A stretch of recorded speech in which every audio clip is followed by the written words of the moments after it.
MP Kilifi North. Robert Mbui, MP Kadhiani. Rehab Mukami, County MP Nyeri, and I want to declare that Florence is my good friend. Thank you. Ferdinand Wanyonyi, MP Kwanza, Trans Nzoia County. George Gitonga Murugara, MP Tharaka Nithi County.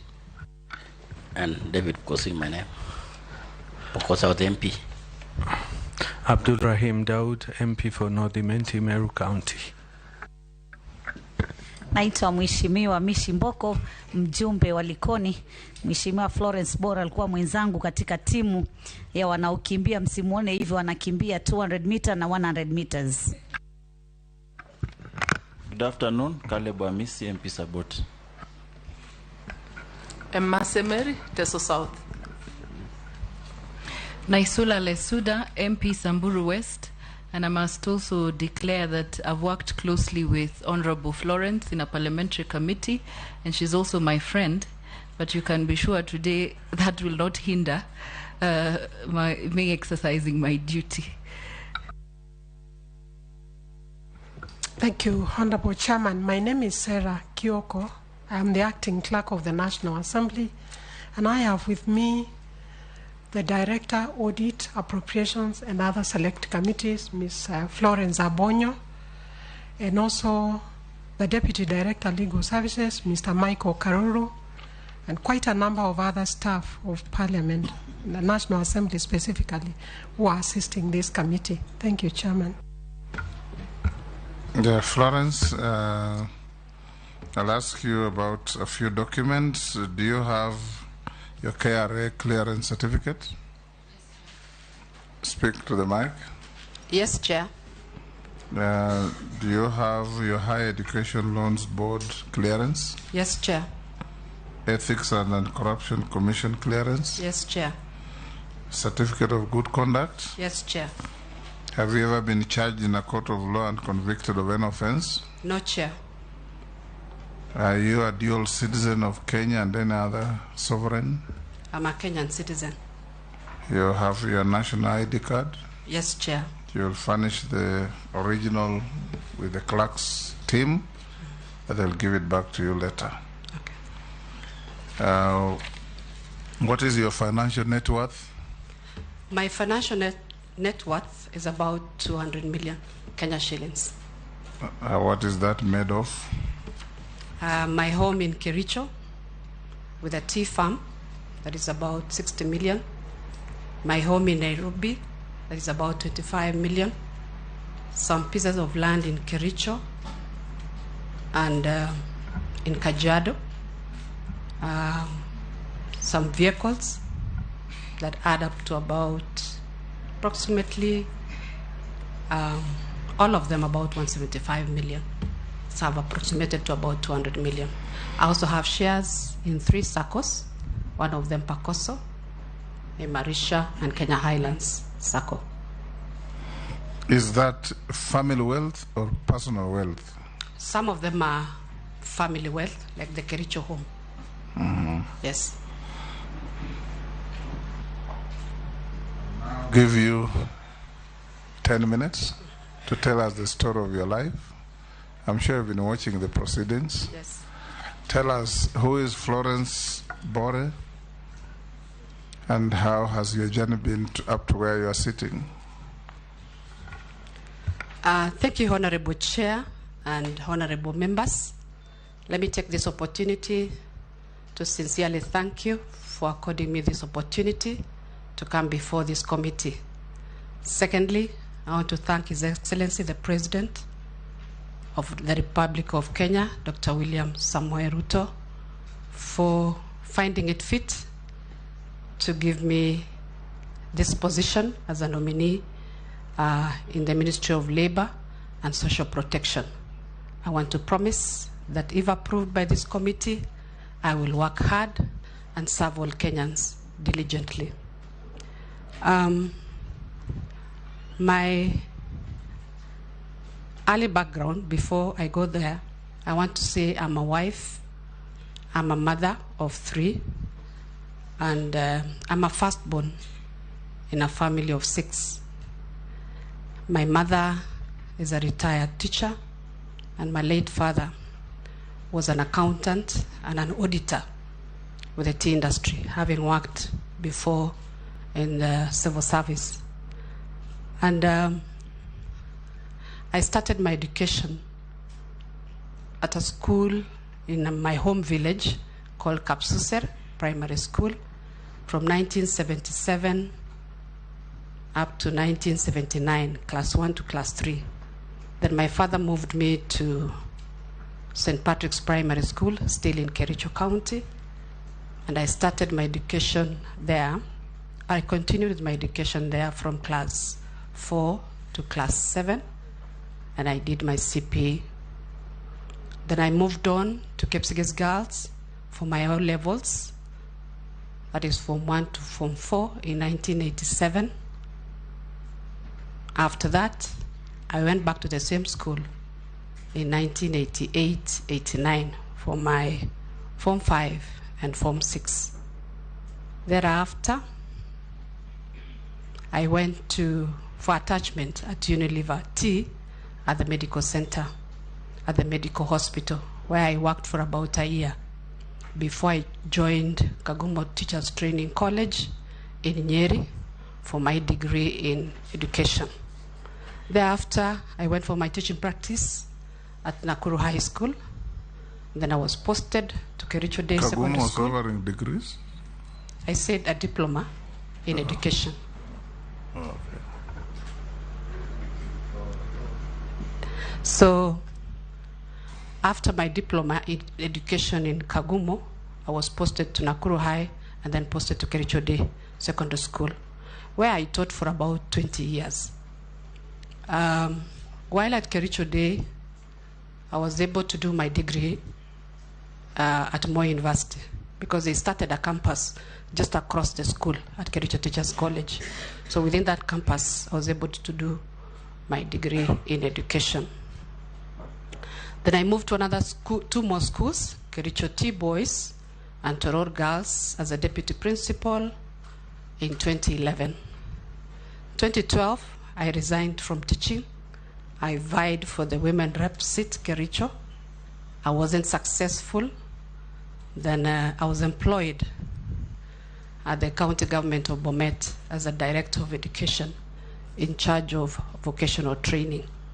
I was there in 2014 to 2015. 2015, I was appointed by the then government as a board member at GDC, Geothermal Development Company, the parastatal in the Ministry of Energy. I was a board member in charge of human resource and also the audit committee. That is where I was able to work with other board members to streamline GDC. We were able to have a new management. They had issues, but we were able to streamline to have a new CEO and new managers that helped the operations of the company. We were able to open new operations at Baringo Silali, and the company did well, and I believe it is still doing very well since then. From GDC in 2017, I resigned as a board member. I think I still had 1 more year to go. So I vied again for the woman rep seat in Kericho, and this time round I got it, and I came to Parliament, where I've been serving until the year 2022. In Parliament, I was able to serve together with some of my colleagues here in the Committee of Members' Welfare and Facilities, the Committee of Sports, Tourism and Culture, and Budget and Appropriation Committee. And I want to thank teachers that have shaped my life in my high school. Some of my high school teachers were the late Dr. Joyce Laboso. I also have teachers like Oduoro Ngwen. Those were my teachers during my time, and the other teachers that were with us at that time. And I want to thank them for shaping me. I want to promise that I will work hard and truly serve this nation. Thank you. Thank you. We'll now open up to the plenary for members to ask you and engage you in the manner that I said, starting with the Deputy Speaker. Good afternoon, Mheshimiwa Bore. Thank you. First, I want to give you my heartiest congratulations on being nominated as cabinet for the position of Cabinet Secretary, Labor and Social Protection. As a women's rights activist, I am immensely proud that you're here today. And I know that some people said I shouldn't say that, but I have no apologies, Honorable Chair. Yes.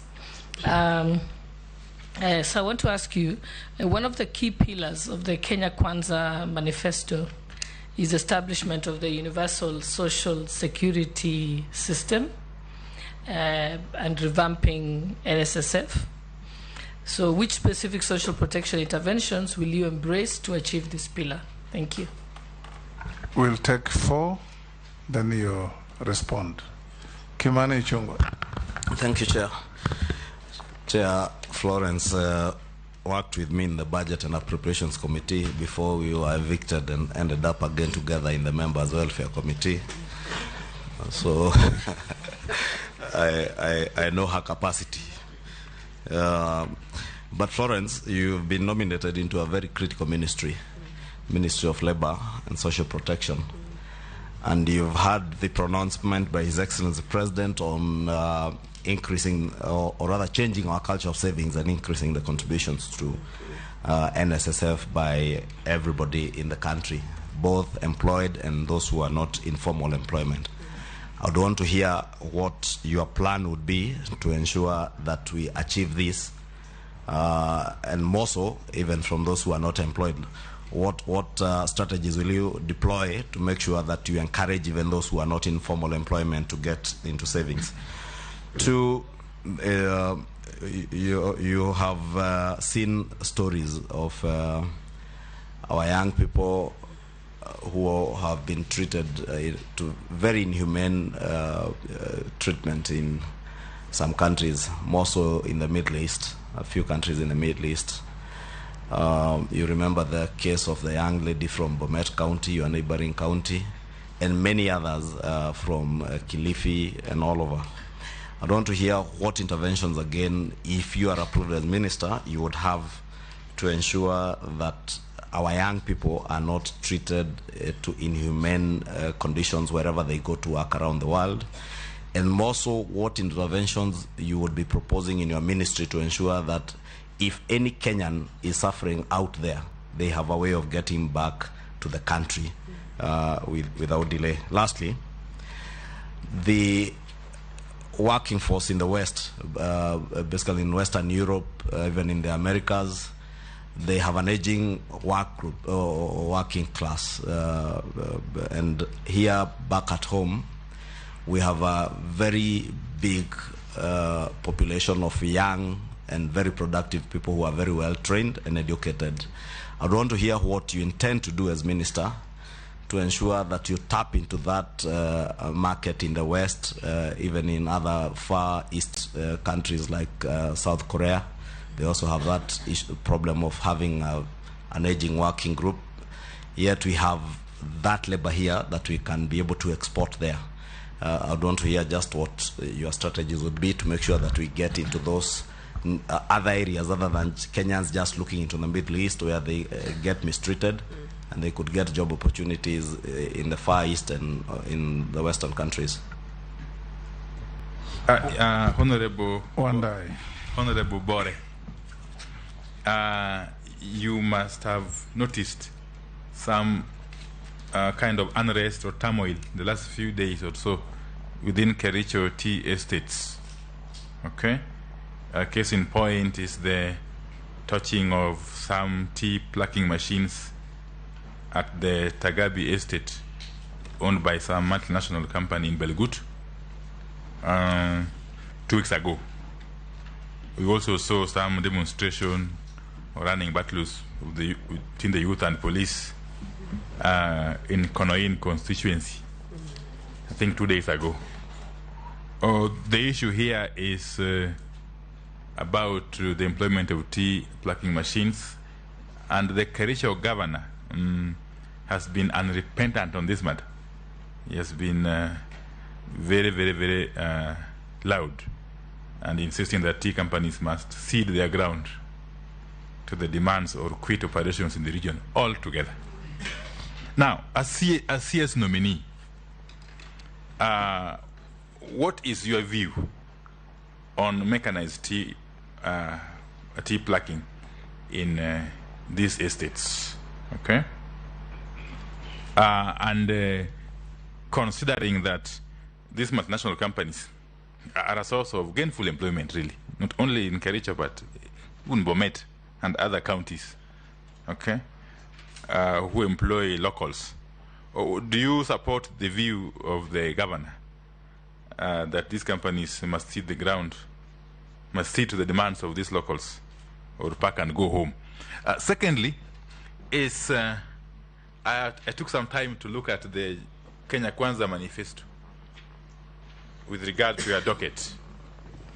At page 55, there's a pronouncement that Kenya Kwanza commits to a fit-for-purpose universal social security system encompassing pension, occupational hazard, and unemployment insurance. End of quote.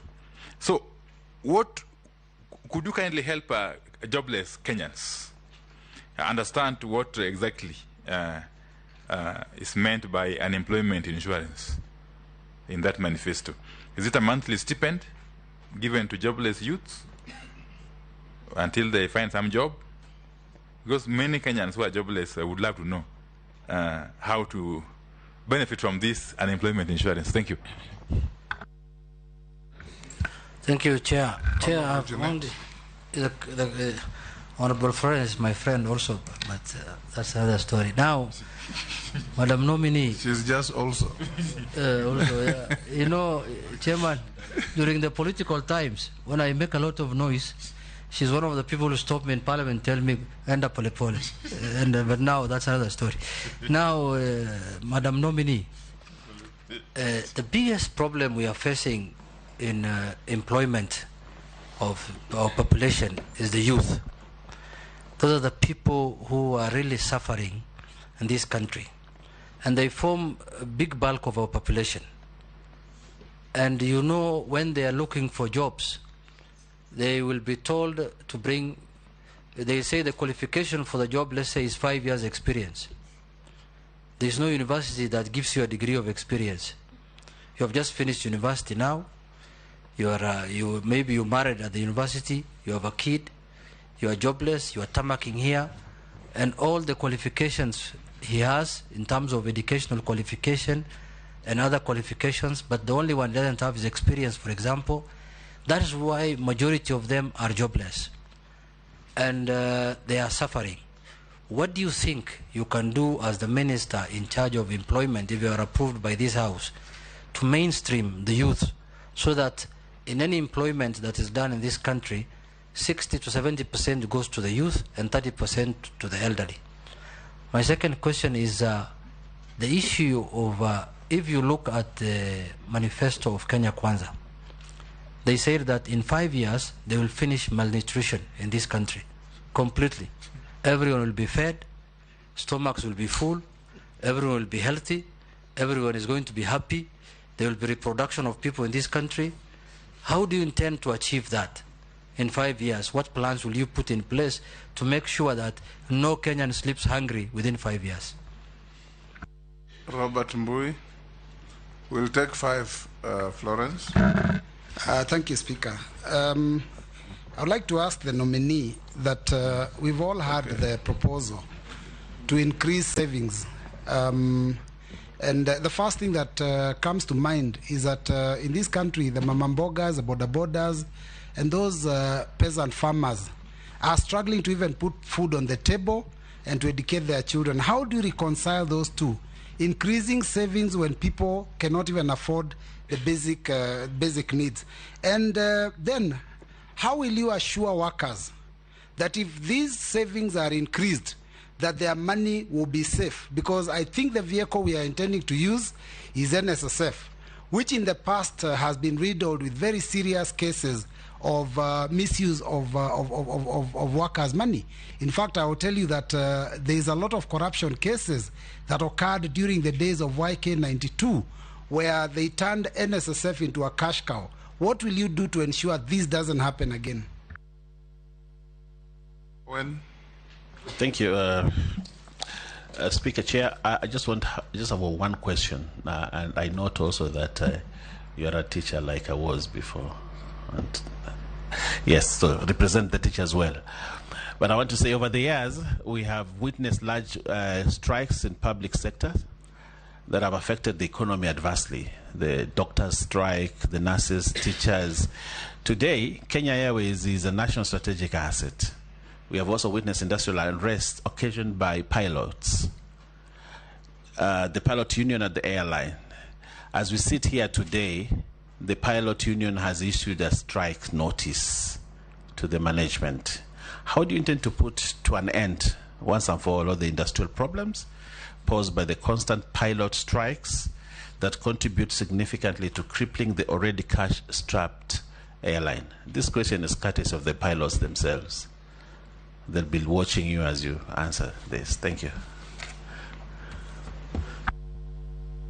Answer those 6. They have been very short. I expect your answers to be equally short.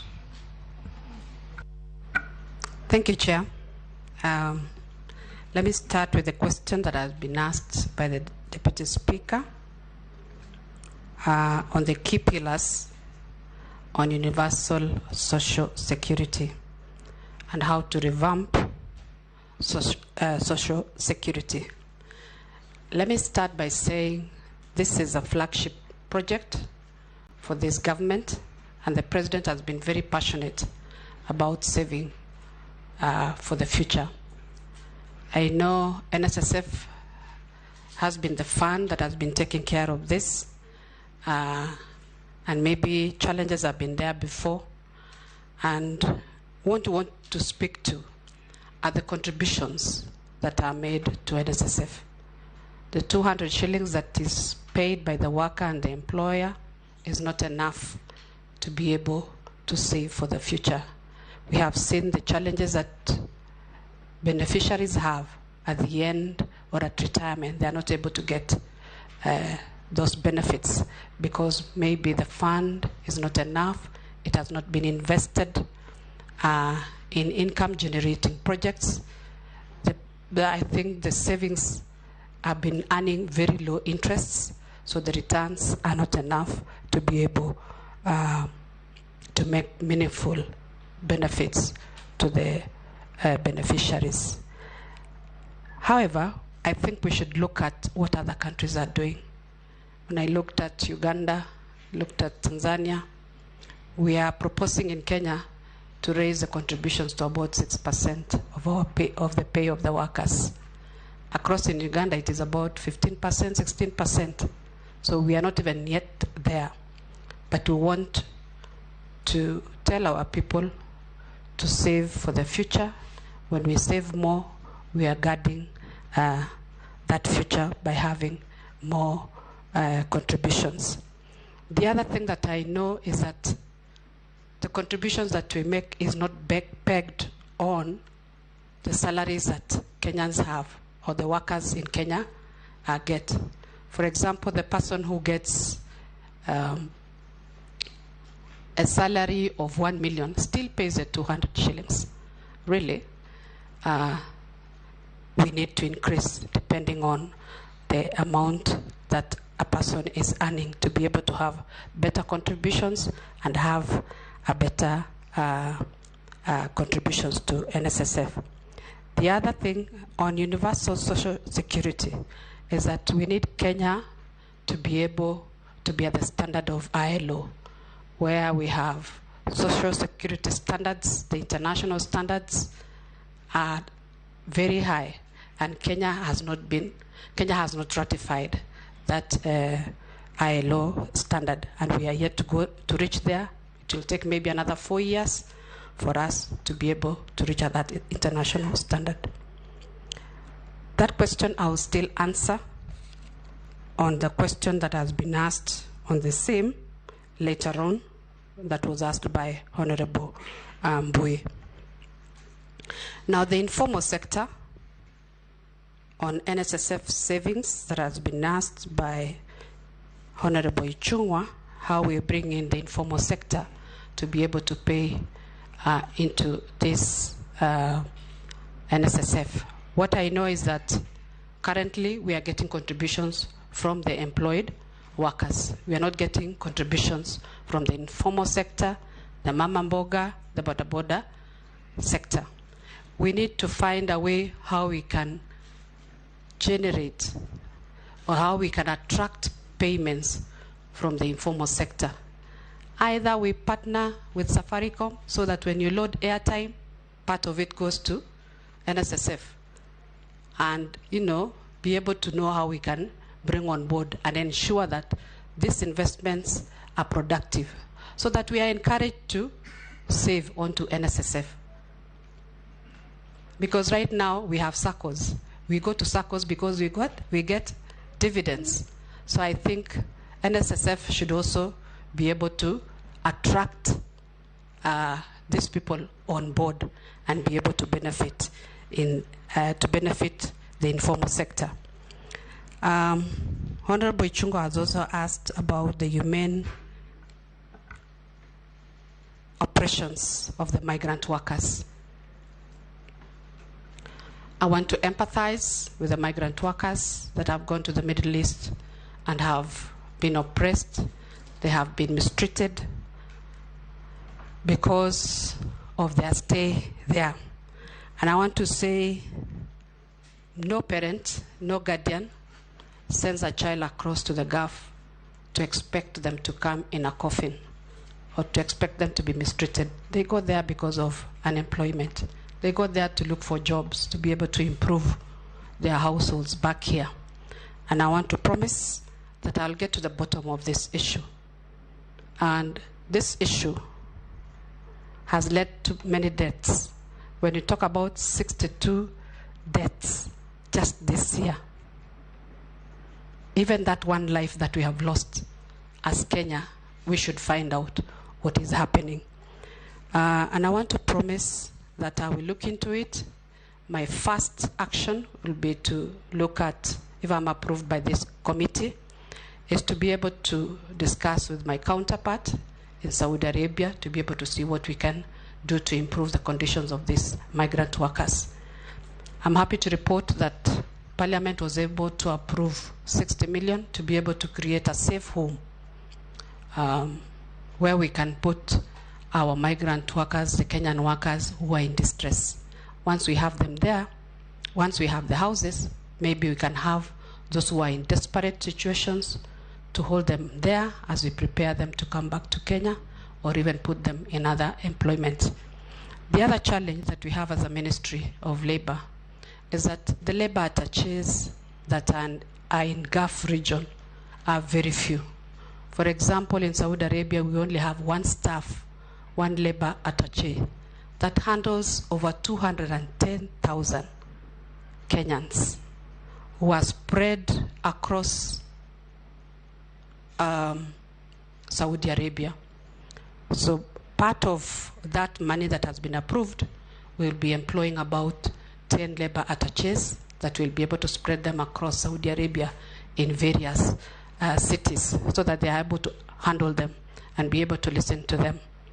My also thoughts are the workers that we have in Saudi Arabia are about 210,000.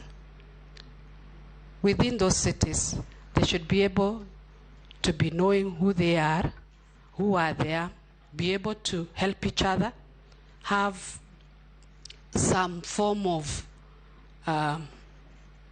relaying of information from each other, so that we have sort of kind of people who man them among themselves and be able to report to the labor attachés.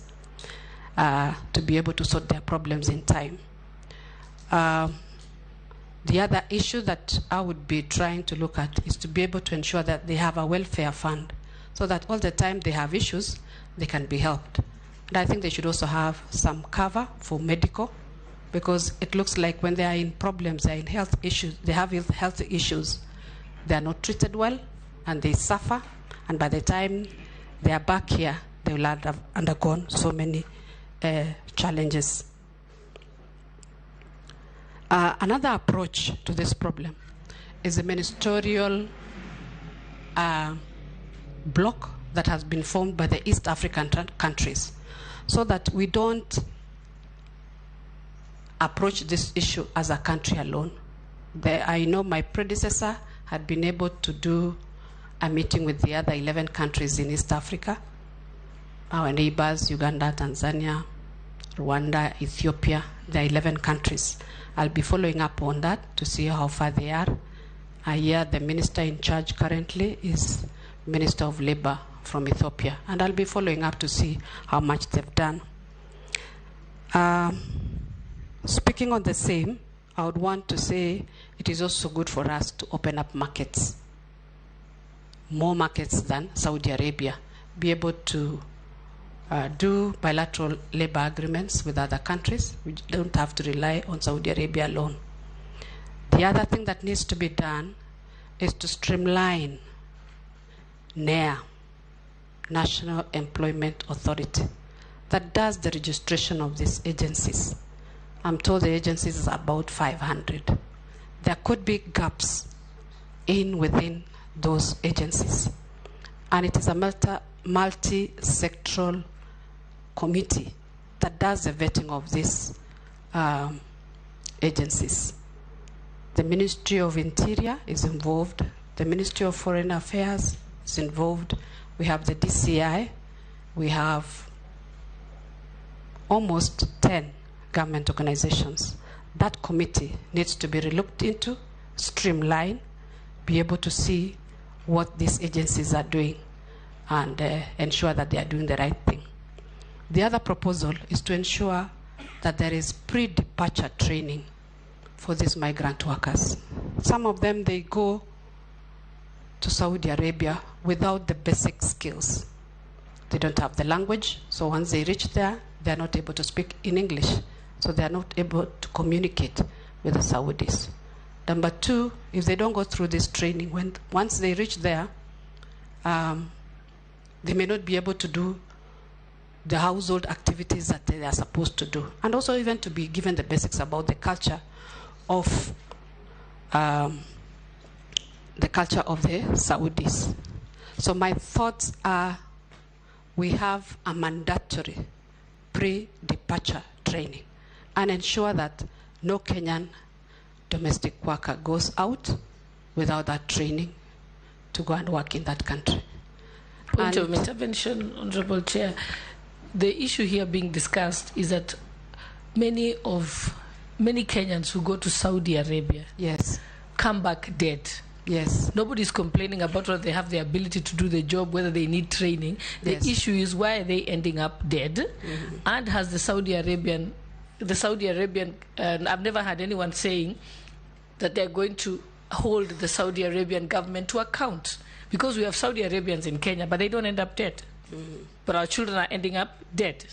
So that is the issue. It doesn't matter how many committees or how many officers we send to Saudi Arabia, because they are not police officers. It is the police officers and the security forces in Saudi Arabia that are not protecting the migrant workers. So even if you send 100 embassy officials and attachés, how will that protect them? Thank you, Deputy Speaker. I think it is also the system that is in Saudi Arabia. Once these migrant workers are in Saudi, they are under the mercies of the employer. They are not even supposed to move out of that household. They are not, that's why I was saying that pre-departure training will also try and help to show these Kenyans the kind of culture they have. They are within that household, that employer that has control over that person, that worker. so they do not get out of those homesteads. So even this, I agree, there is a problem and we need to address it. And I believe with the political goodwill, we are going to do much and stop this menace once and for all. Thank you.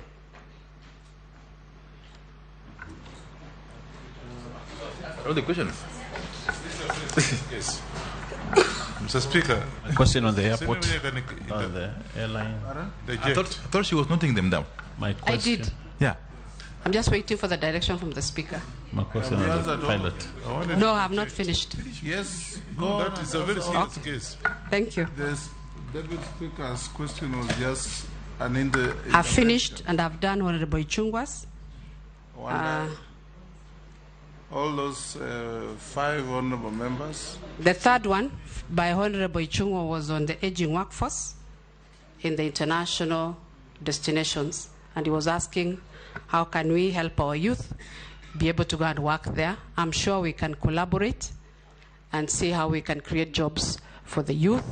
And in terms of even, they don't even have to go there. They can do some of the jobs through the internet and help them.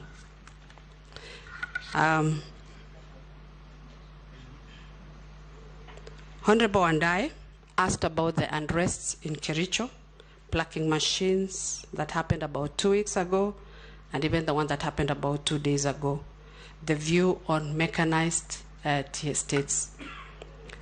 As a Cabinet Secretary, Ministry of Labor and Social Protection, on labor issues, I want to say I'm ready to provide an environment for the businesses to be able to thrive in this country. Number 2, I would also provide an environment for the stakeholders to sit down and discuss. I'm aware the last agreement between FKE and the employees was that, and government was that 40% mechanization was being allowed and 60% employment for Kenyans, including the locals. So I want to believe where I am, the government's position is for the status quo to remain until we have the stakeholders on the table so that we can discuss and have dialogue. This is our country. We want jobs for our people, and we also, as a ministry, encourage mechanization to be done, but to a certain level. At the same time, employ our people. And I'll tell you, I come from that region, and you see tea farms that are very big, and maybe on my thoughts is that these multinational companies should also improve on CSR. What they're doing is not enough. They can do more than that. And then the land rates that are there are things that you can discuss on the table and agree and move on. Thank you.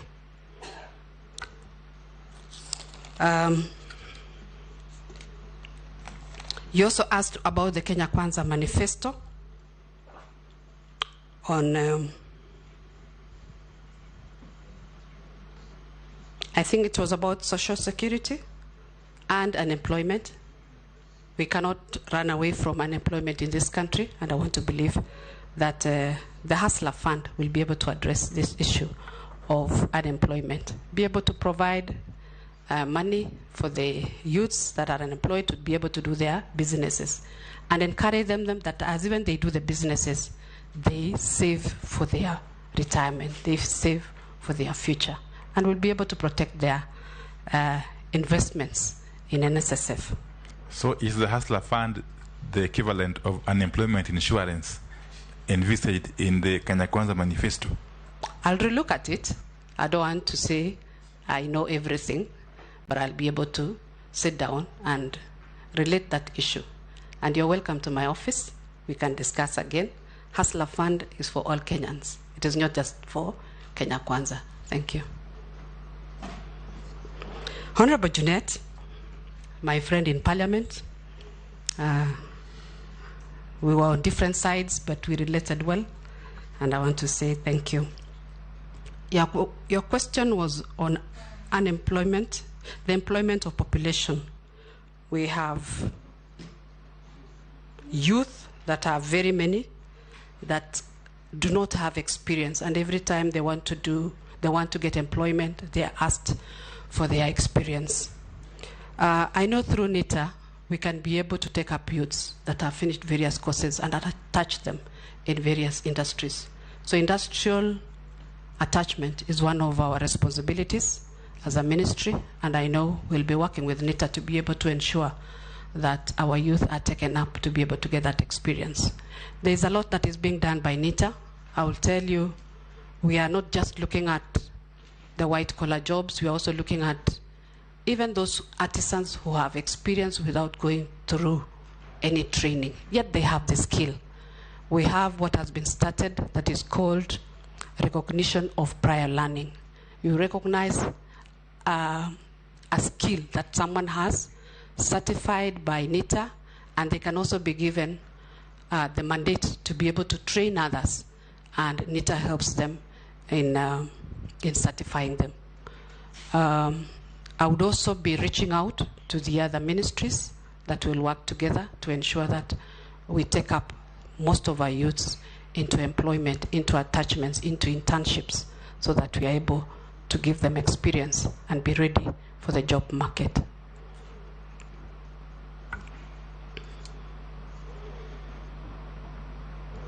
You also asked a question on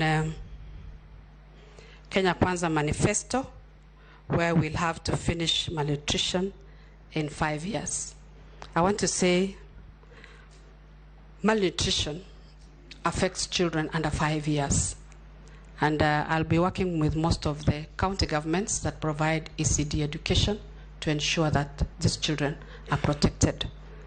We also have NGOs that have come on board that help us as a ministry to be able to provide food, to be able to provide stipends for those vulnerable, the vulnerable population like these children. Currently, there is an ongoing program in the ministry that is funded by World Bank and UNICEF, where the pilot program is being done in 5 counties of Marsabit. It is also being done in Kitui, another 5 counties. So the issue here to be able to spread across the country, we ensure we involve these county governments to ensure that our children do not die of malnutrition. We also ensure that they are vaccinated because they are under 5 years and they should be vaccinated against diseases. The other approach is to ensure that we have education on the masses to prevent malnutrition by ensuring that we provide foods that are right, and if they don't have the foods, we also encourage them to provide, the basics of a healthy diet. We also ensure that the mothers are able to breastfeed their babies, if possible, for the first 6 months. But I know the question could be, if that parent, if that mother cannot even be able to get food to eat, would she be able to produce milk to be able to breastfeed that baby? In other third world countries, in other developed countries, they have an equivalent of a blood bank, of breast milk bank, where those who have excess milk can be able to donate. Maybe we'll look at that in the near future. But I want to answer Honorable Junet by telling him that we will sort out that issue of malnutrition. It is also my area. I'm passionate about it. I'll go across and see how best we can be able to address the issue. Then you have the increase of savings for Mama Mboga and basic needs, yet they cannot get the basic needs. I said we will support the Mama Mboga, the Boda Boda, using the Hustler Fund, and as they do those businesses, we encourage them to save with NSSF for their future. Savings, how do we save with NSSF? How do we take care of our investments at NSSF? I look forward to streamline the NSSF. We ensure we have a board that is able to take care of the fund and be able to make investments. And we'll be able to do that by ensuring that we have quarterly reports about the investments that are put in the media to ensure that we have transparency. We will also ensure that we have the Auditor General to be able to audit the investments at NSSF, and then generally encourage the culture of saving by Kenyans. Chair, I think I've finished. There was a question by Honorable Bui, I think on the large strikes, or is it? It is Owen, sorry. On the strikes at Kenya IOS, I also want to promise that I'll sit down with them and be able to look at the issues that are there in and be able to bring a solution to Kenya Airways. Florence, I want us to upscale our speed. Yes. You have taken about 40 minutes to talk about some short questions from these colleagues. We'll take another round. Yes. This time, like I said, you have to be precise and concise. And when you ask questions, also be precise and concise. Mary, Ferdinand, Daud, Mishi. Let's take those first. George, did you also want to join the fray? So Mary, Ferdinand, George, Daud, Mishi. Thank you, Mr. Speaker. One question each. Speaker, we had an agreement. On this side, it's just the three of us. I have 3 questions, kindly. I have already Very given, short. I've already given 5. Thank you, Mr. Speaker. We were told earlier that NSSF has increased its contributions and returns on investment to 280 billion. And at the moment, there is an informal sector product called Haba Haba, where you contribute 25 shillings per day, and if you do that continuously for 5 years, you're able to get half of that money to refinance your business. How do you intend to improve on that? Secondly, with inflation, the cost of living has gone very high. And the minimum wage bill can hardly, the minimum daily wage, can hardly, sustain the ordinary worker. Having in mind the prevailing economic situation, how do you intend to deal with that issue of the minimum wage? And as I conclude, this is very dear to me, Mr. Speaker, with your permission, on the issue of social protection, famously known as Pesa ya Wazee, widows, and persons with disability. There are challenges in that sector. In the last, I think, 3 to 5 years, there is hardly any new entrants or beneficiaries. There's no registration of new beneficiaries into the fund. Identification of these beneficiaries, inadequate funding, duplication of social interventions. Some counties are also coming up with their own initiatives. I know of Kakamega that has got a program for mothers and babies. Kwale has another one on NHIF, I think, and many others. How are you planning to deal with the issue of duplication and then the distribution of those social funds? And then there's also segregation. In some wards, you find it is the widows benefiting. You go to some wards, it is the persons with disability. So Kenyans are asking, where is equity there in these funds, in the distribution of those funds? What do you have to say about that? Thank you. Flo, ex-colleague, I think Ichungo asked this question, and based because I've been affected, this Middle East issue, it should go beyond what you have said. Because the issue here is the agents, the Kenyan agents here locally, and agents in the Middle East, because I have actually a case. I have a case in the Middle East. The question is, the agents here and the agents in the Middle East are all bogus. Because The moment they have that connection, say 5 children or 5 girls or 4 or 10, whatever they are going to Middle East, the moment they get to Middle East, these girls' telephone sets and passports are taken by employees,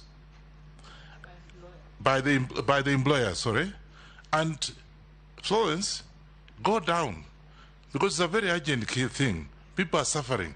Then when they get there, and the passport has been taken, the telephone has been taken, so what happens is that this particular child, I call them, they are normally children, there is no connection between the embassy, our embassy in the Middle East, and the number of children that have been sent to that particular agent.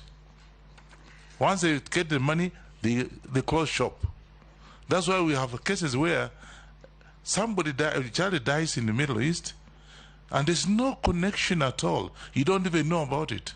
We have a case, you remember, recently where somebody died and has been in the mortuary for almost 8 months because there was no information. So I think you do more than, I want to just request you, go down and more than what you have done. And then saying we're going to do this and she hasn't done anything. She's not in the office yet. This is, I mean, the way she's telling us is that that's what she's going to do. Yes. And I'm simply saying you should do much more than that in case you're going to be a minister. Excellent. That is just a comment. So you'll not spend time on it. Next. Thank you, Fernand, for that good comment. Yes. I'm sure she's noted. Thank you, Chair. Nominee, minimum wage in Kenya. Isn't that what Mary has been asking? No, my question is totally different. Yes. So minimum wage in Kenya is 15,120. It is arrived at by agreement between the government and trade unions. It's tripartite. And then usually it is the government, the workers' unions, and the employer. FKE. So that the government possibly appears through FKE, but it is arrived at, settled, and it governs what the other workers would actually get incrementally. Yes, I get the word now. My question is this: how do you propose to work with some of the trade unions and their officials when we know for sure that they have abandoned workers to pursue parochial political interests?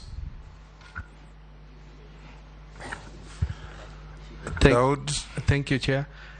Chair, I want the nominee, congratulations first. Mheshimiwa Mary has told you about the old people and the PWDs.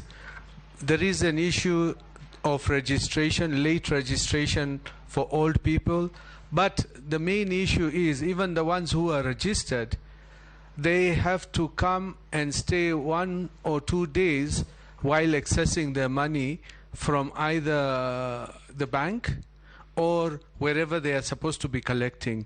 And sometimes it has even happened that for 3-4 months they do not get, and they are told maybe it's got lost in the system, it will come, and it never comes. So how are you going to handle it so that they do not have to come on borders, old people, you can see them, PWDs, and it's very difficult for them. So registration of PWDs and old people as well, please. It should be hurried up. Mishi.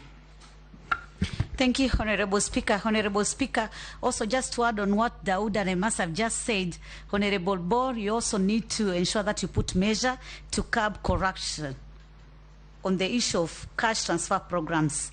My question is on the people with disability, noting that persons living with disability have been overlooked in terms of education, the labor force, and general social life. What affirmative action plans and even measures in terms of mainstreaming do you have for them? We have seen most of people with disability are just in the informal sector in terms of job opportunities, and few of them are in the white-collar jobs. These are the people where we need to put some measures in terms of employing some principle of equity to ensure that they are also catered in terms of this. Thank you. Florence, can you answer those? You can assign a minute to each. They are very clear questions. Thank you, Chair. Question by Honorable Mary Massey. She asked 3. She asked 3, yes. One of them was on the fund at NSSF, that currently it has about 280 billion. That is the accumulated value that they have currently. I think she was asking how safe that fund is. Kindly come up again. Microphone. I said that they have a product called Haba Haba, where you contribute 25 shillings per day, and if you do that continuously for 5 years, you can actually be given half of that money to refinance your business. How do you intend to improve on that product? Thank you. I don't have information on that, Haba Haba. I will ask for that information once approved and be able to look at what intentions they have. And if they are saving for that long, for 25 years, the 25 shillings per day for 5 years to be able to start businesses, I don't know how viable it is to take that long to be able to start a business. I thought the business is started as they contribute to be able to help them grow. You've asked a question on Inua Jamii, the challenges that are there. I want to agree, and I think I'll tie this question to the question that has been asked by Honorable Dawood and Honorable Mishi. I agree there is a problem with the cash transfer to the elderly. And when I asked about it, the answer that I was given is that the fund is not enough, so it cannot cut across all the over 70 years old. Not all of them are getting. So I'll be lobbying for more funding to ensure that these beneficiaries are able to get the stipend and ensure that they get on time, and also ensure that we clean up the database of these beneficiaries. We could be having ghost beneficiaries. We could be having the wrong people, the money going to the wrong hands. And I'm told some of the payments that are paid are usually paid through the bank, to ensure that if there are deaths in that population, the money is refunded back to the ministry and may be given to other beneficiaries. On that, I want to agree with you. I've been in Parliament. Every time you'd go to a function, the elderly will come and tell you, so and so is getting, and me, I'm not getting. There should be equity, and we ensure that everyone gets that is over 70 years. I know the current budget that is needed extra, I'm told, is about 10 billion to be able to cover everyone.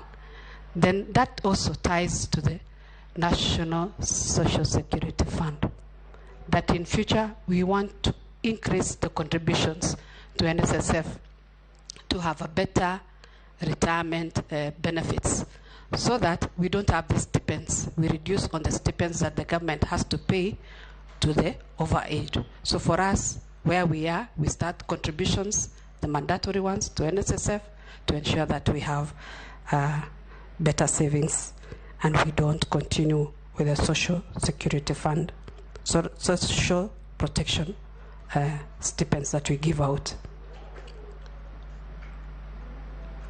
There was a question by Honorable Emase on duplication by counties. I'm also not aware about that, where counties are also doing the same for the elderly. I know, even as a woman rep, I was able to do that. I was targeting those vulnerable category to be able to support them. What is she saying, yes, which makes a lot of sense, is yes, whether you are a woman rep, the money is not yours, it's from the government. Whether it's NSSF, whether it is central government, whether it is CDF, whatever, it's all public money. how can you harmonize so that we don't engage in duplex payments? That's what you asked. Thank you, Chair. Thank you, Chair. I get you. That is what I meant. Yes. I think we need to have a proper system and proper data so that we don't target the same. Florence, yes. That is not enough. You are the minister. Yes. If we confirm you, yes. What are you going to do to stop duplex payments and therefore wastage? That's what Mary We wants can to match know from them you. and have Yes. one line so that we also use only one fund and we don't duplicate the rules. Mm. And I request that you confirm me, Mr. Chair. Yeah. So you know what this, you remember I told you they are looking at your suitability to hold this office. So you'll embrace them better if you appear to have solutions to the issues that they are raising. If 5 different agencies of government drawing money from the same source are paying, some paying even the same people, what policies will you put in place to stop this wastage so that this money can go to do something else for the betterment of our society? Isn't that so, Junet? Yes, sir. You have put it in a proper manner, your chairman. And Chair, I also want to promise that we'll work together with the committees that are involved. The Committee of Labor will work with you to be able to streamline. It is not a one person's job. We will do together so that we serve Kenyans well. Ferdinand, I think, just gave you direction on what he wants you to do. Let me appreciate. Yes. I think he was also adding on a point on what we should do. And I want to appreciate what you have said. We will do more. We will still discuss and see how we can streamline the issue of the Gulf region. I have a cousin suffering. We don't even know where she is. 8 months down the line. You already said that, Ferdinand.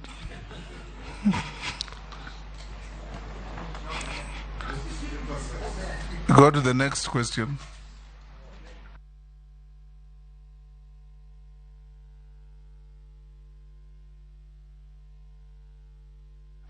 Honorable Murungara asked about the minimum wage bill of 15,120, that we need to sit down and agree on the increment. Am I right? That is what you wanted me to address. Okay. We'll sit down and agree with them. And I also want to admit that we have a wage council that has already been approved, but it is not operational. I will ensure that it works to be able to address the issue of wages across the country and across the workers. He also asked you about trade unionists using workers' money to play parochial politics. Isn't that what you asked? Yes. Yes, Chair. I also wanted to add regarding the same. What is she going to do to protect our workers from that cartel from Kotu? Yeah, exactly. Thank you, Chair. I've had the request by Honorable Murungara and Honorable Mukami. It's addressing the issue of these unions misusing the money for the workers, the contributions that they make. And workers need to be protected. And I want to promise that I will stop that, ensure that that money that the workers contribute goes to their welfare, goes to helping them, but not for a few individuals to enrich themselves. Thank you. Daud, did you ask a question? Yes. Daud and Mishi? The PWD's registration and that. Yeah, we will also streamline the issue of PWDs to ensure that they also get their stipends. No, it's not just the stipends. Yes. There is a problem in registering new PWDs, yes, so that they can get cards, so that they can get services from the government. There is that issue.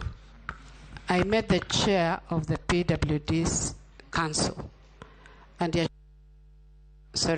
assured me that there is a new card that has been developed to be able to help the PWDs. So they will do away with the current cards. They have now better cards to serve them well, and also address their issues in employment and be able to have the tax-free benefits. Speaker, I'm not satisfied. Honorable Mishi has talked about the corruption. I'm coming to your question, Honorable Mishi. You asked about curbing corruption in social security, in social protection, in the stipends that are given out. And I've said I will clean the system and ensure we have a clean system, we have the right beneficiaries, and they go to the right people. And I think we'll be working with the Ministry of Interior so that we are able to get the information from the ground to the chief so that we get the correct beneficiaries. We'll work with the government institutions to ensure that we have the right people. In fact, Florence, you'll find that there are people, even probably in your own village, who retired 5, 6, 7 years ago. Yes. And they're still carrying around papers now. They have even been discolored. You don't know what color they were. Looking for their pension.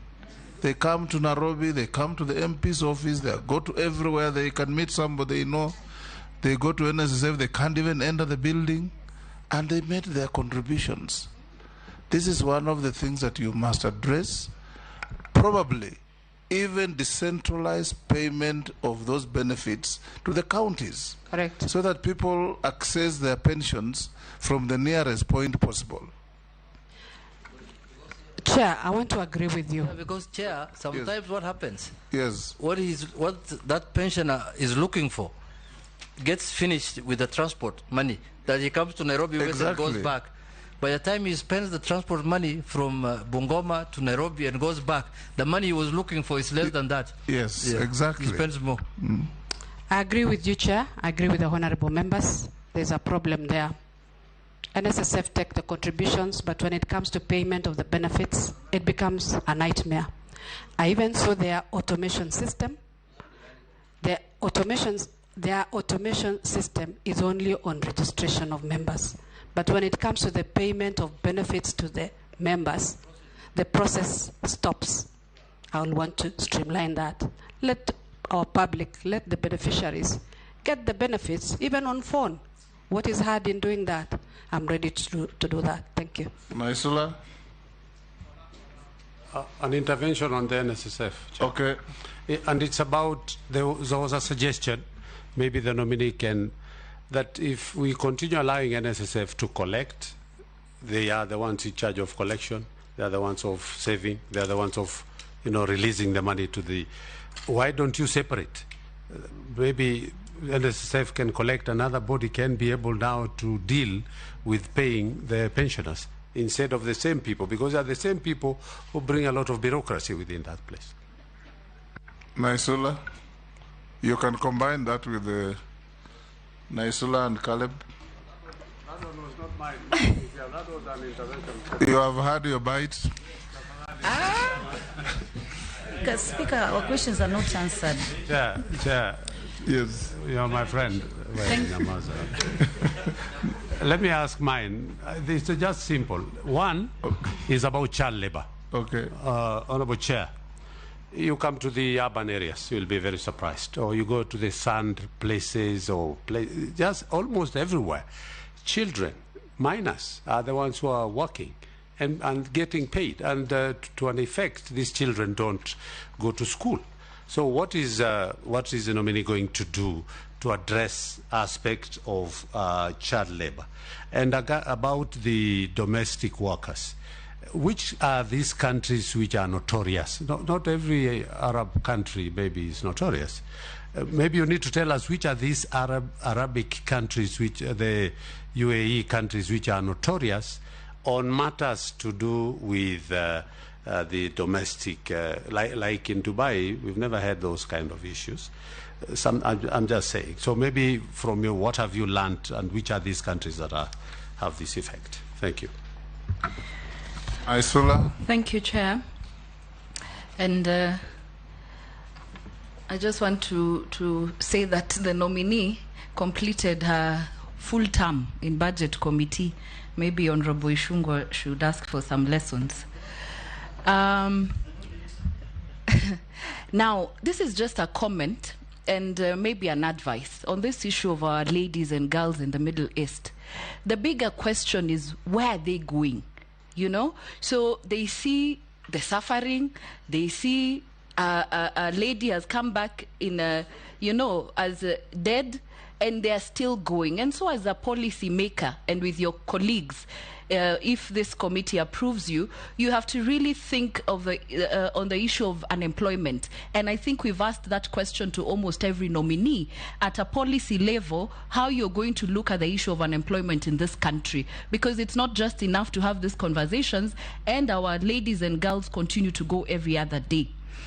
On the same matter, in your ministry, and this is just a comment, you need to relook at the people at your ministry and their relationship with the agents. You know, it was ridiculous the other day to see an agent now making the ladies to be the villains instead of the victims. And they take high commissions from them and now say, but they're the ones who go and stay with their boyfriends and things like that. So you have to look at also those who want to go directly, and they are not allowed to get even the paperwork is so difficult unless you go through an agent. And so this is a very serious issue that we have to look at. But to my question now, growing up, Kenya used to do so well in terms, especially on one front, where our labor force was so competitive, it was professional, and especially in one of the service industry, that was tourism. You know, we were known across the region, but we can slowly see that it's going down. I need to know what steps you will take to ensure that our standards are raised, because, you know, tourism is one of our greatest foreign exchange earner. How do we take our competitiveness to where we were known in the region and even internationally? Those, Florence? Chair, I was to... Oh, I miss yes. Yeah, thank you. Florence, you were in Parliament, and remember we passed the Employment Amendment Act of 2022. And one of the jobless youths out here sent me something. Clearance and the pre-employment offer certificates requirements were abolished, as well as the requirement for payment of such certificates on the Amendment of Employment Act of 2007. This means HELB, police clearance, CRB certificates should be issued free of charge and within 7 days from the application request, and only after an offer of employment has been guaranteed. 6 months later, DCI and the several CRBs from Metropoly, Credit Info, TransUnion are still levying fees like the law never came in effect after 23rd of April. There are also long as than 7 days delays in issuance of such certificates. This is always a problem of us passing laws that are never implemented. This is a law that is existing, acts, statutes that are never implemented. Now you are going there. You passed the law yourself. You are going there. These youths who are listening, are you facing them in the eye and tell them you are going to do something different, that from the time you take over, such complaints are not going to come to us? Just face the youth of the country and tell them that you are going to take over. And this issue of, allow me, Chair, because I was in the Committee of Labour last Parliament, and we tackled this issue of our girls dying in Arabian Peninsula, Gulf countries. There are cartels. Part of the ministries are doing business. Don't don't just assume or cover up. Go and handle the cartels, and you'll solve these issues. They are the top officials who are doing the business. Chair, I'll be very brief with your indulgence. 1 minute. I've just heard you say that again you will change the cards for people living with disability. There was a time it was done also for the elderly. We have to have efficiency once and for all. And you know, even as you do it, the community members, by the time they don't get it, it's such a tedious process. And then every time we go to the constituency, we're being asked, but I did this, and you're not efficient. How will you make sure that there is efficiency in the ministry on these monies, the cash transfer, once and for all? Florence, you can answer those. Some are comments, you appreciate them. Yes. Or disagree with them. Others are questions, you answer them. I think we started with Honorable Naisula. Yes. Her question was on what is going on, the policy on migrant workers. That possibly, there's a policy, there's a bill actually, on migrant workers management bill that has been drafted. It is currently at the AG's office that needs to have some legal drafting before it comes to Parliament. So let's work together with the committee in Parliament to be able to have this bill, to be able to streamline all those issues that we are talking about, to be able to fill in the gaps that we have on the migrant workers. And I know we'll be able to sort out those issues that the members have spoken to. The other question that came up, I hope I will not jump. If I jump, let me know, is the one by Honorable Gikaria. He's talked about child labor. I want to say we will strengthen supervision of children that, in the counties, we make use of the children officers to ensure that we don't have child labor. And we'll work with you as area MPs, identify those areas where we have child labor being practiced. If it is in the sand harvesting areas, we ensure that our officers go there and ensure that these children go to school. We'll also work with the Ministry of Interior and the county governments to ensure that that problem is eradicated. Question by Honorable Kalib Amisi on the Employment Act 2022. Thank you that you have passed that act. Mine is to implement to ensure that the youths of our country are able to get the clearance free of charge so that they are not made to pay. I will ensure that that is implemented. Thank you for that information. I asked about our labor force and its competitiveness. In the hospitality industry, you said, and Gikaria's child labor issue? I've addressed that one on of Honorable Gikaria. Okay. What is not addressed is about the notorious countries. Oh yes, on the notorious countries, I think we have an issue with Let me help you, Florence. Yes. You should approach it this way, if we confirm you. We have 300,000 Kenyans in Tanzania working and living. They have no challenges. We have close to 500,000 Kenyans in the UK working and living. And in this country today, our diaspora is giving us more foreign exchange than any other undertaking, including those girls in Saudi Arabia. This problem that we're having now should not be rushed through condemnation and roadside statements. You need, if we confirm you and you get into the office, your counterpart from Foreign Affairs told us if we confirm him, the next day he'll be on a flight to Saudi Arabia. Then we have you here carrying the same plate. Philippines has over 2 million domestic workers in the Arabian Peninsula. And they contribute immensely to their GDP. So instead of bastardizing the process, you need to have a collective team of yourself, Foreign Affairs, and any other agents of government that's involved, and engage bilaterally. Why are our girls dying in Saudi Arabia and not in UAE or not Oman or not in Kuwait? Those are the issues you need to address.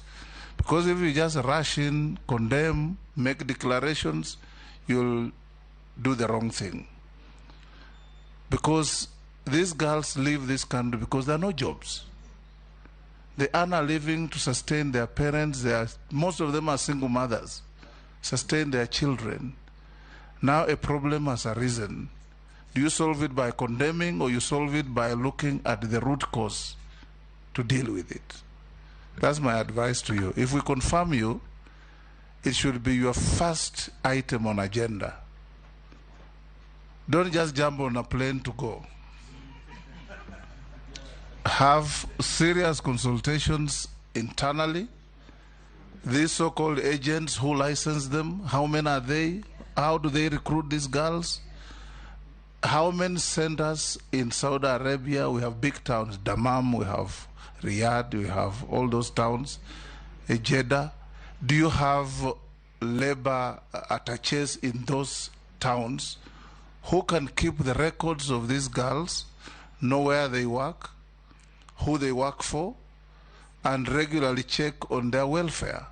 These are the things you'd look at, because we are condemning more than providing solutions, and it's not helpful.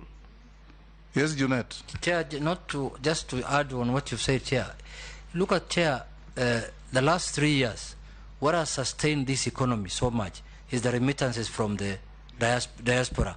And that is the reason why in the Azimio Manifesto and even the Kenya Kwanza Manifesto, there is diaspora affairs, Ministry of Foreign Affairs and diaspora issues, because they have realized the importance the diaspora is playing in our economy. Look, the public service now, where everyone looks for a job when they finish university, can only employ 1 million people maximum. But only, you've just quoted here, Saudi Arabia only alone employs 210,000 people. So if you include the other parts of the Arabian Peninsula, the way the speaker said, you may be talking about 600,000-700,000 people. If all those people were to come back to Kenya, do you think it will be catastrophic? Don't you think, it will be catastrophic? So we need to get a proper solution to this problem. As the speaker said, not only condemnation, we condemn the heinous act that's happening there, but on the other side, we have to get a permanent solution to that problem. And the solution is the way the speaker is advising. Speaker, if I may add. Yes. I think, Speaker, I wanted to raise on a point of order. I think 85 or 95. I think you have concluded this matter, Speaker. You have really summarized. And that's a vision for the nominee.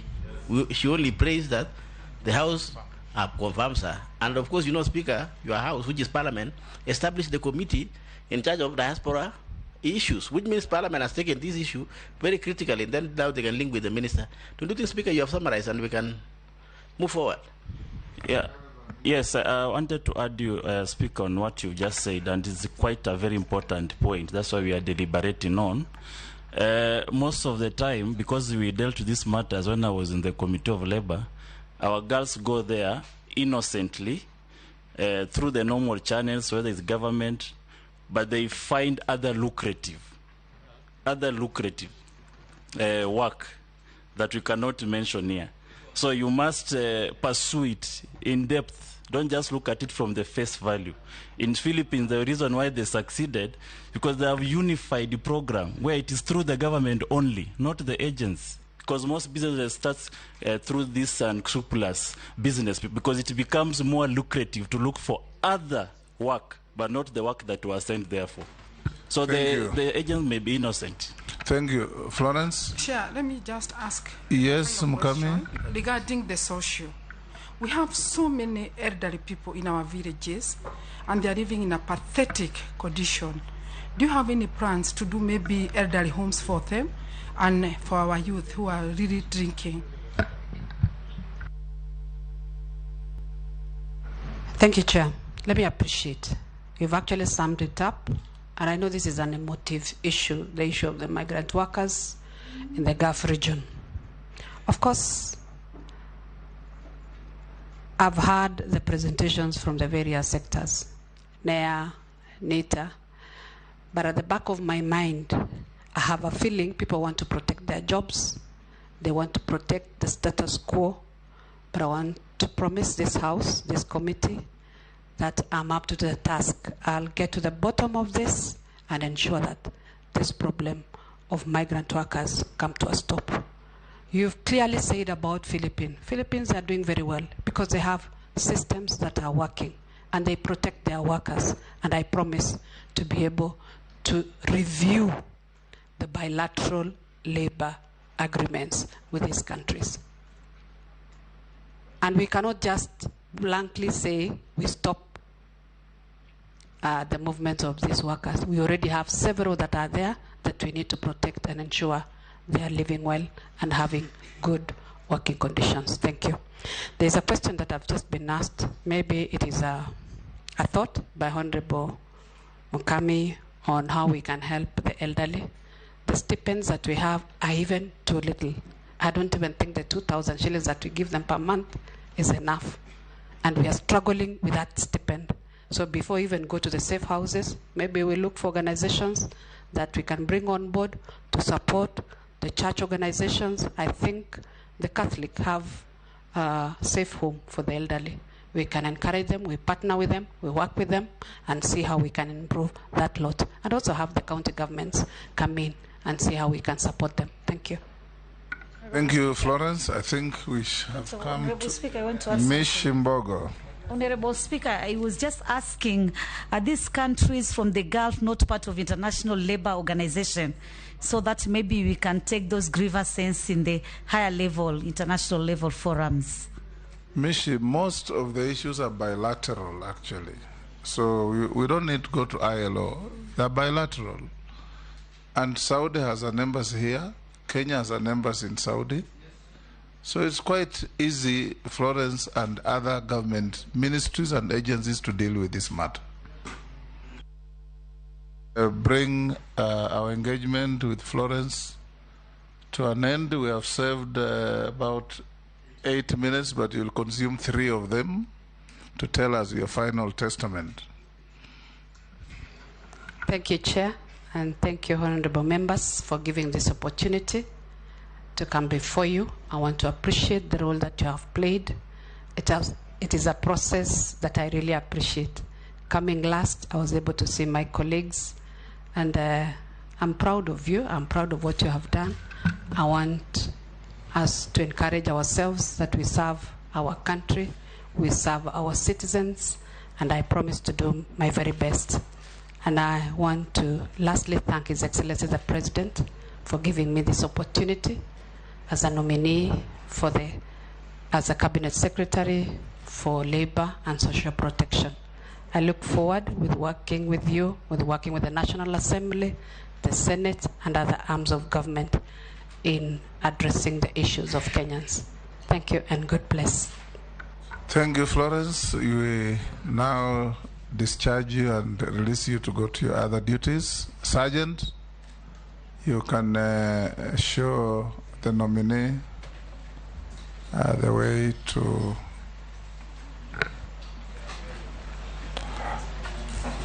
and Sergeant, once you're done, Florence, there are things that you can sort out with the clerk's office.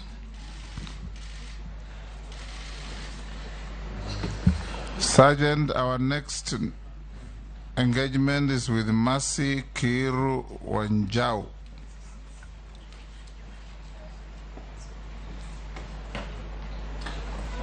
Kimani, si unakubaliana na mimi hii mambo ya leba? Hakuna.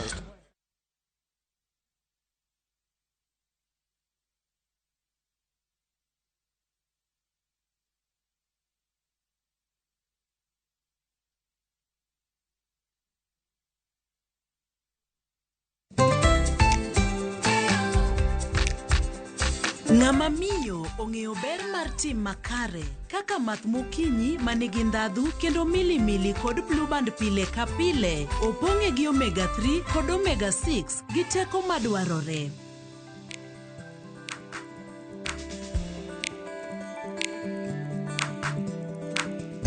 Math mokinyi gi blue band, dongruok maggi makare pile ka pile.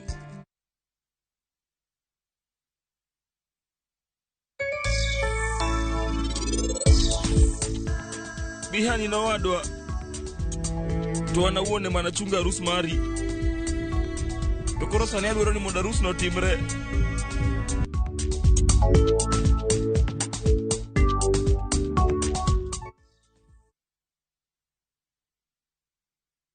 Cheza Shabiki Jackpot Mbao kila siku ili uwe milionea. Tuma ujumbe mfupi ukiandika neno SJM kwa 29063. Nina furaha zaidi kwa sababu nimeweza kujishindia shilingi milioni 5. Nina mpango wa kuongeza biashara. Usiachwe nyuma. Cheza Shabiki Jackpot Mbao kila siku kwa 20 bob pekee upate zaidi ya milioni 20 kila wiki. Shabiki.com ni makao ya washindi. Not for persons under the age of 18. Betting can be addictive. Play responsibly. Shabiki.com is authorized and regulated by the BCLB. License number 416. Shabiki.com.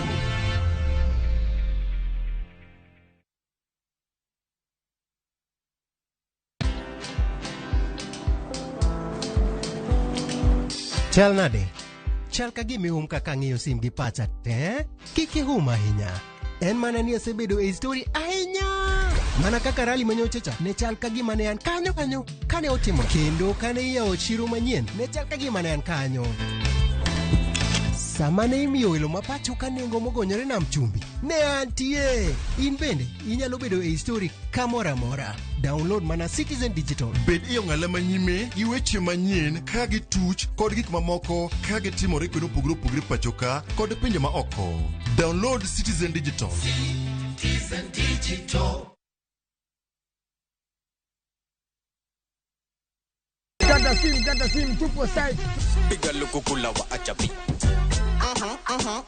Wa ajabi. Okonyal bedo maber moloyo ka. Unanipa vigezo na sababu ya kukupenda tu. E chenro maliet kendo mamit mar ngolo e piny luo duto. Wach manadi mamiyo aparo nyama manyo teko tiendo. Tudri kodwa mondo iwinj thum maliet.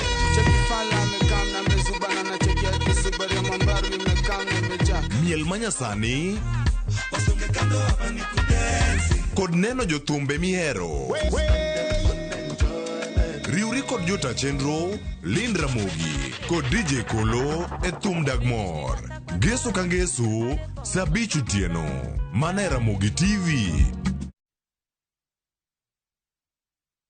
Collect fare kwa boda au matatu ukitumia ViewPay cashless na uqualify for bima ya 100,000 shillings pamoja na medical cover ya 20k na permanent disability cover ya 100k kwa 5 bob pekee. Dial *236# today to start using ViewPay cashless.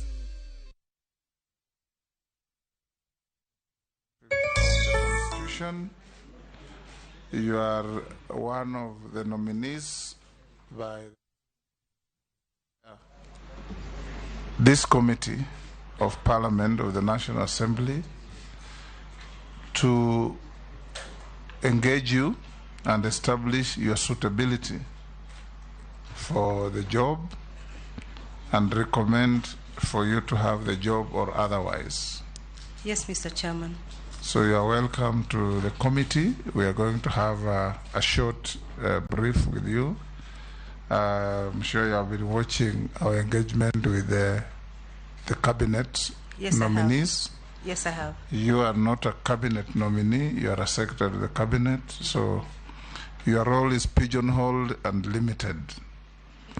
So yes, we are going to start by administering an oath from the clerk. If you are Christian, you can take the Bible. If you are Muslim, the Quran is also available.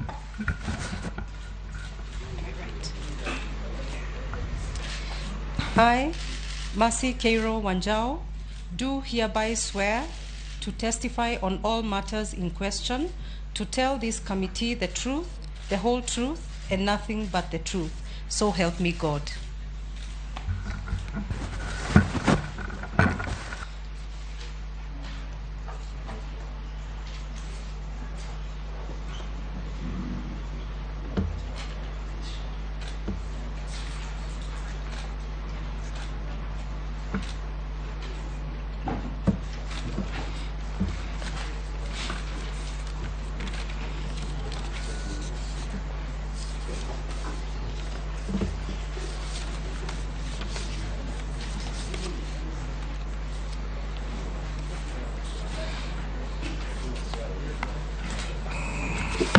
Yes, Mercy.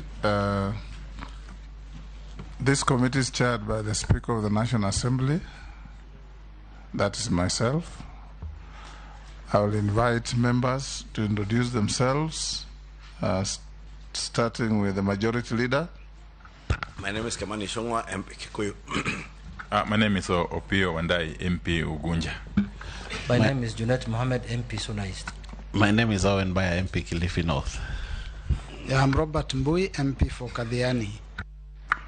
Lehab Mukami, County MP Nyeri. Ferdinand Kevin Wanyonyi, Member of Parliament Kwanza, Trans Nzoia County. George Gitonga Murugara, MP Tharaka Nithi. David Kosing, my name, MP Pokot South, West Pokot County. Abdul Rahim Daud, MP for North Imenti, Meru County, and I'm told you're born in my county. Mishimboko, MP Likoni. Good afternoon, Caleb Amisi, MP Sabot. Abdishuri, MP Balambala. Emase Mary, MP Teso South. Naisula Lesuda, MP Samburu West. Thank you. We have the Clerk of the National Assembly and her team. Thank you, Mr. Speaker. My name is Sarah Kioko, the Acting Clerk of the National Assembly, and I have with me the Director of Audit, Appropriation and other select committees, Ms. Florence Abonyo, and the Deputy Director, Legal Services, Mr. Michael Karuru, and other staff of Parliament assisting this committee. Thank you. Thank you, Mercy. This committee will have a short engagement with you. As I said, being given the limited nature of what your portfolio entails. But before that, we'll ask you a few questions. Do you have your tax compliance certificate? Yes, I do, Honorable Chair. Do you have your Higher Education Loans Board clearance? Yes, I do. Do you have your clearance from the Ethics and Anti-Corruption Commission? Yes, I do. Do you have the Certificate of Good Conduct from DCI? Yes, I do. Have you ever been charged in a court of law and convicted of any criminal offense? No, Mr. Chairman. Are you a dual citizenship of Kenya and any other sovereign? No, I'm not. At a personal level, what is your financial net worth? My financial net worth, as disclosed in Part 25, is 475,400,000, and this is comprised as follows: land and buildings at about 380.4, shares, stocks and deposits at about 89 million, agriculture in the form of largely commercial farming of trees at about 6 million, and motor vehicles, 4 motor vehicles, about 2 million, 3 million shillings. That is all, Mr. Chair. Your national ID? Yes, I do. You'll... Chair, if you don't mind, she repeats that again. Can you tabulate your wealth again? Okay. It's 475,400,000, and this is comprised of land and buildings at about 380.4 million, shares, stocks and deposits at about 89 million, agriculture 6 million. I also own 4 vehicles. These are all in joint property. The 4 vehicles are valued at about 3-4 million. They're fairly old vehicles. They're not new. For the chair. Breakdown of the land and buildings, Chair. Pardon me? A breakdown of the land and Breakdown. buildings. Okay. So at the land and buildings, I own these properties in community of property. I am married, and these properties are in Nairobi, where we own some apartments and the home that we live in Nanyuki, Malindi, We also have an apartment in South Africa, in Johannesburg. Point of order, Chair. Yes. Chair, she has, in 25, she has put it as approximately 188,500,000. Now she's giving us different figures. So what should we believe now? What she has put on her, the CV we've got in front of us. Number Mercy, 25. you just took a note Yes. to say nothing but the truth. Yes, I can clarify that. I'm Yes. surprised that that document was circulated, because what I had done is to initially provide it at 50% adjusted for debt, and subsequently, on speaking to my accountant, I was guided that based on the requirement for net worth, to provide information based on market realizable value. So whereas previously I had disclosed based on purchase price, the adjustment therefore moved upwards on the assumption that the property was being sold. Now, I did call the chambers. I indicated that I wished to make the adjustment, and I provided the adjusted document based on that information. So this new document is what I had expected to be circulated to the members. You spoke to our clerks? Yes, I called and I spoke to Florence, Madam Florence, and this is the document that I had expected to be circulated. But even as we look for the real document, you say you had put this figure at half the value. And adjusted for debt. But even if multiplied by 2, this one still comes to below 400 million. Yes, because I had adjusted for debt. Okay. Yes. Yes, Daud. The figure 470 or whatever she's quoting, has it been adjusted for debt as well? Because that remains there. The liability is a liability. Yes. Even if you adjust for market price, Yes. have you already adjusted for the liability? So I was advised not to go to that level. Just give the market realizable value, and that should be okay, because in the event that you sell something, then... Could you probably give us how much the liabilities are then? Oh, I see. So on account of land and buildings, we do hold quite an amount of significant debt in the region of about 70 million, but this has been paid over time. So when you factor that in, you're able to see how that adjustment comes down. Chair. Chair, you see. Chair. Yes. No, Chair, I thought this matter should have been very easier than this, because what she should have provided is her, what she owns, the market value minus her liabilities, and that's what is called net worth. Yes. So net worth, yeah. So I don't know why she's turning this place to an accounting firm. I thought, like the other predecessor, like the other nominees who appeared before, you come with what you own. This is, I own 1 billion. There was even 4 billion here. So 4 billion. Then remove what you owe people, the banks and the SACCOs and everything. Then you say my net worth is 300 million shillings or 120 million. Exactly. Yes. Mercy, that's what I expect. You have 200 million Yes. in asset and cash. You have a mortgage of 50. So your net worth is 150. It's so simple. That's what this committee expects. You know that all those rigmaroles will not be very helpful. But Indeed. we'll make progress I'm if guided. we need further. They will ask you on your wealth when we open up. Okay.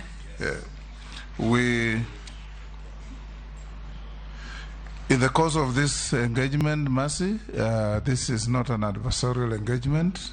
I can see you're a lawyer. I'm sure you know what I mean. Yes. It's a conversation for this committee to assess your suitability to occupy a sensitive office called Secretary to the Cabinet, an office that is extremely sensitive in the operations of any country. So for us to make good progress, I'll give you 5 minutes to tell us the story of your life up to where you are. Then thereafter, I'll open the floor for members to ask you some questions or make some comments about what you are going to walk into in case we approve your nomination. Okay. Thank you, Honorable Chairman and members, for this opportunity to present myself to this distinguished committee. Let me first start off by expressing my profound gratitude to His Excellency the President for nominating me to the office of Secretary to the Cabinet.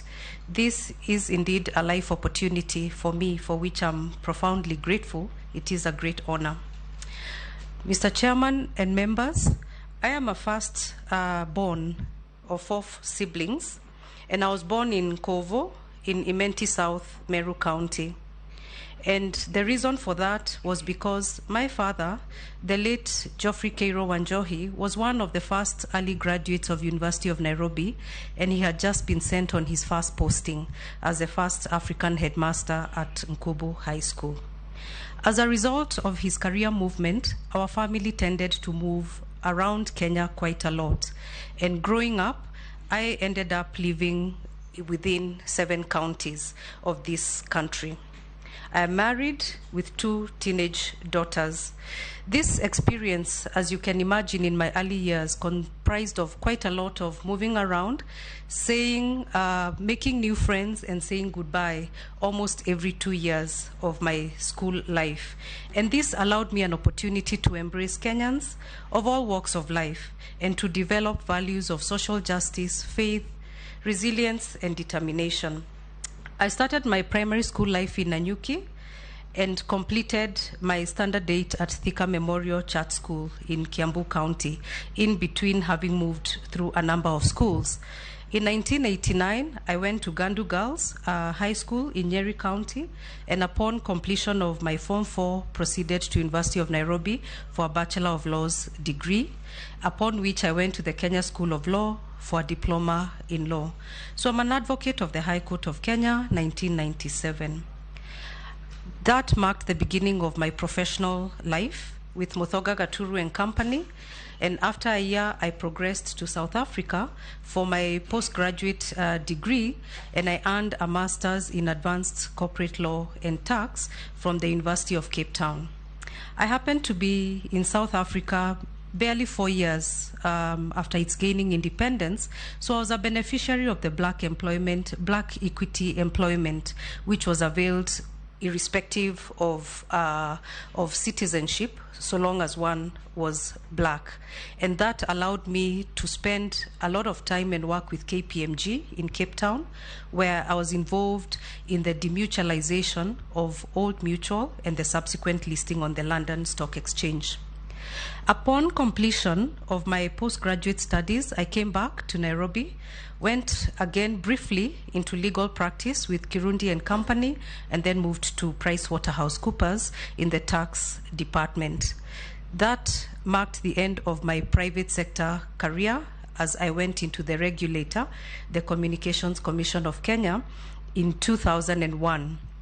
And have had 22 illustrious years in the public service. During these 22 years, a lot happened, and if you will allow me, I will just go through some significant events. In 2005, I had the opportunity to proceed on international secondment to the UN in Geneva, and I spent some time there with the International Telecommunications Union as a regulatory expert. And the output of that was a toolkit that was designed to build capacity for regulatory staff globally, because the ICT sector was globalizing and growing very big, very fast, and there was the need to boost skills. This was a UN World Bank InfoDev project.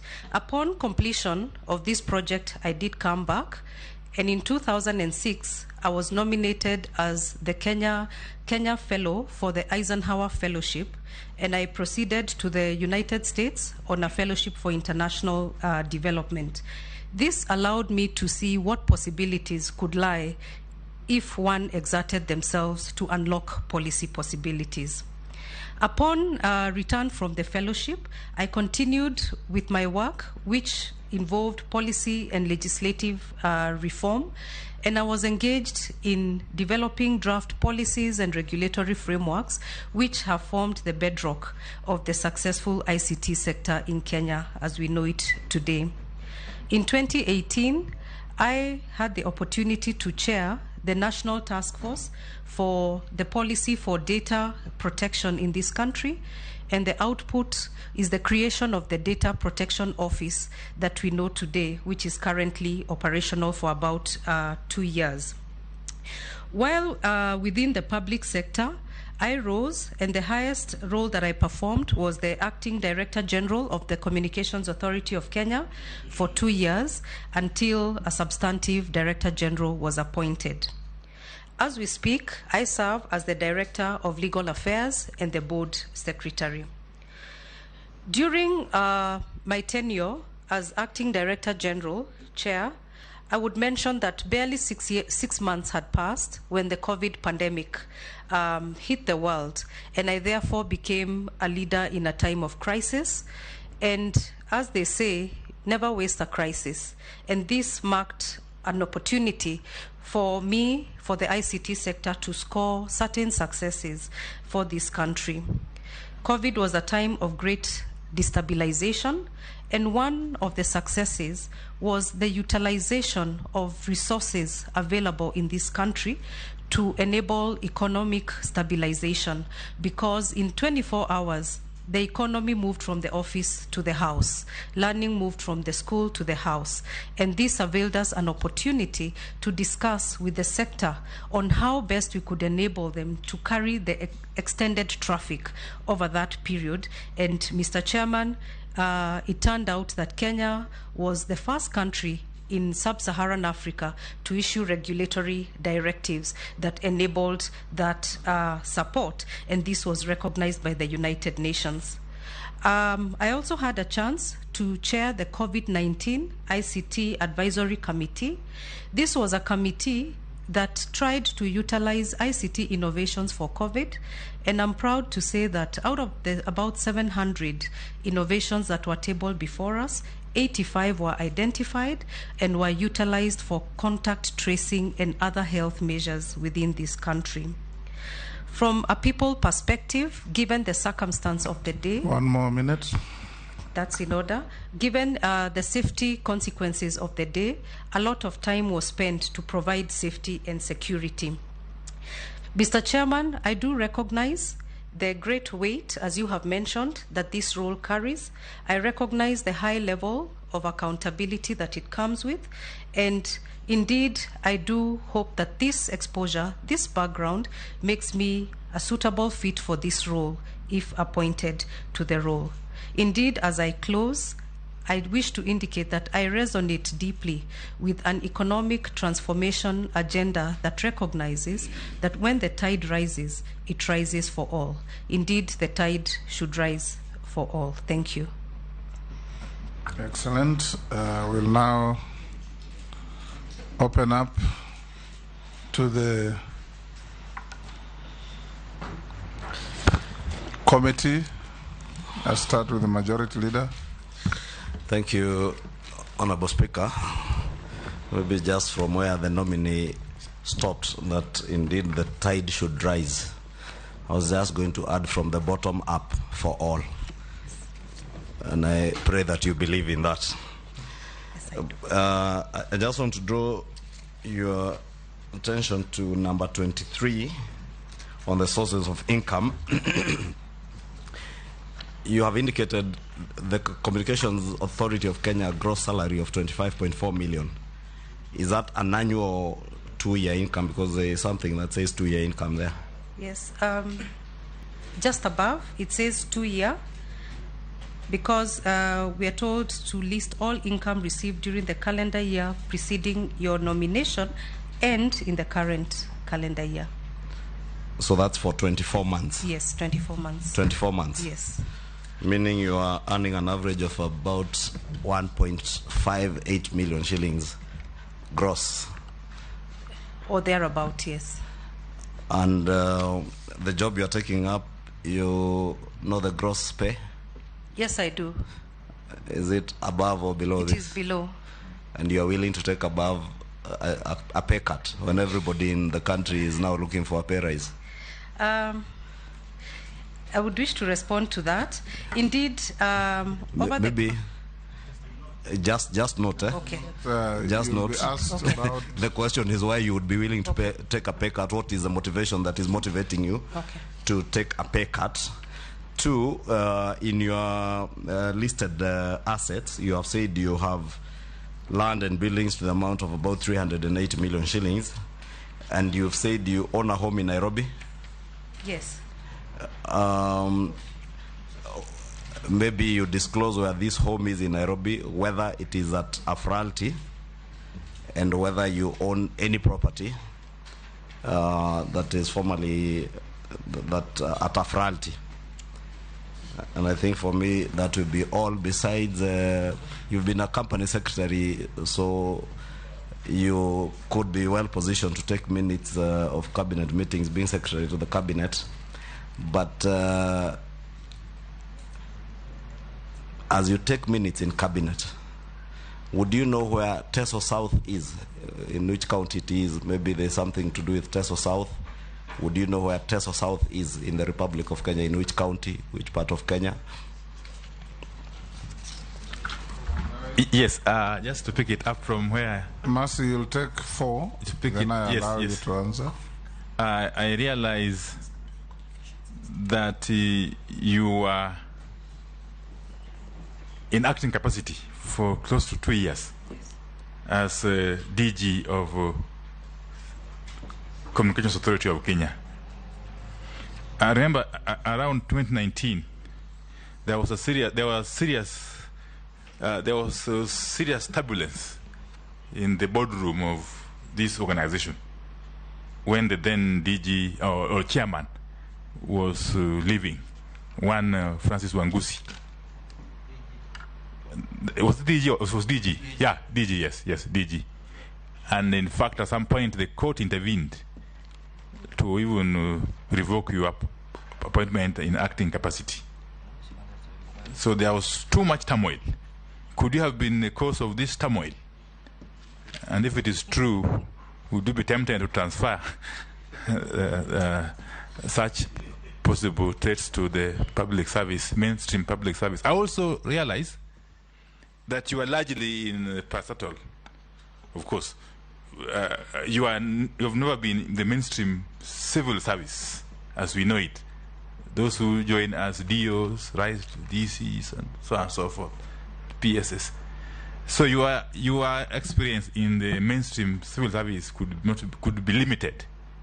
How are you equipped to execute this new mandate that is at the heart of the public service? Thank you. Yes, Junet. Thank you, Chair. Chair, I wanted to ask only one question, which is the nominee was the secretary of the Communications Authority. Now, as the Corporation Secretary and also as the Acting Director General for the Communications Authority of Kenya, what is your position on the installation of the Device Management System, DMS, that is largely believed to be a surveillance tool on mobile phone networks in the country? Yes, Owen. Just a quick question, nominee.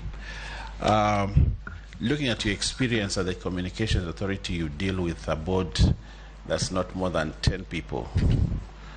And probably they are very homogeneous in thinking, and they are all probably sector players. You're going to be secretary to cabinet of 22 people, 24, very diverse, politicians, technocrats, everybody else there, high level of thinking and all kinds of manner. Low level, yes.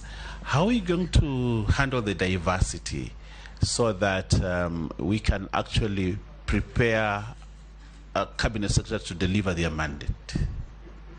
Thank you. Mercy, can you answer those?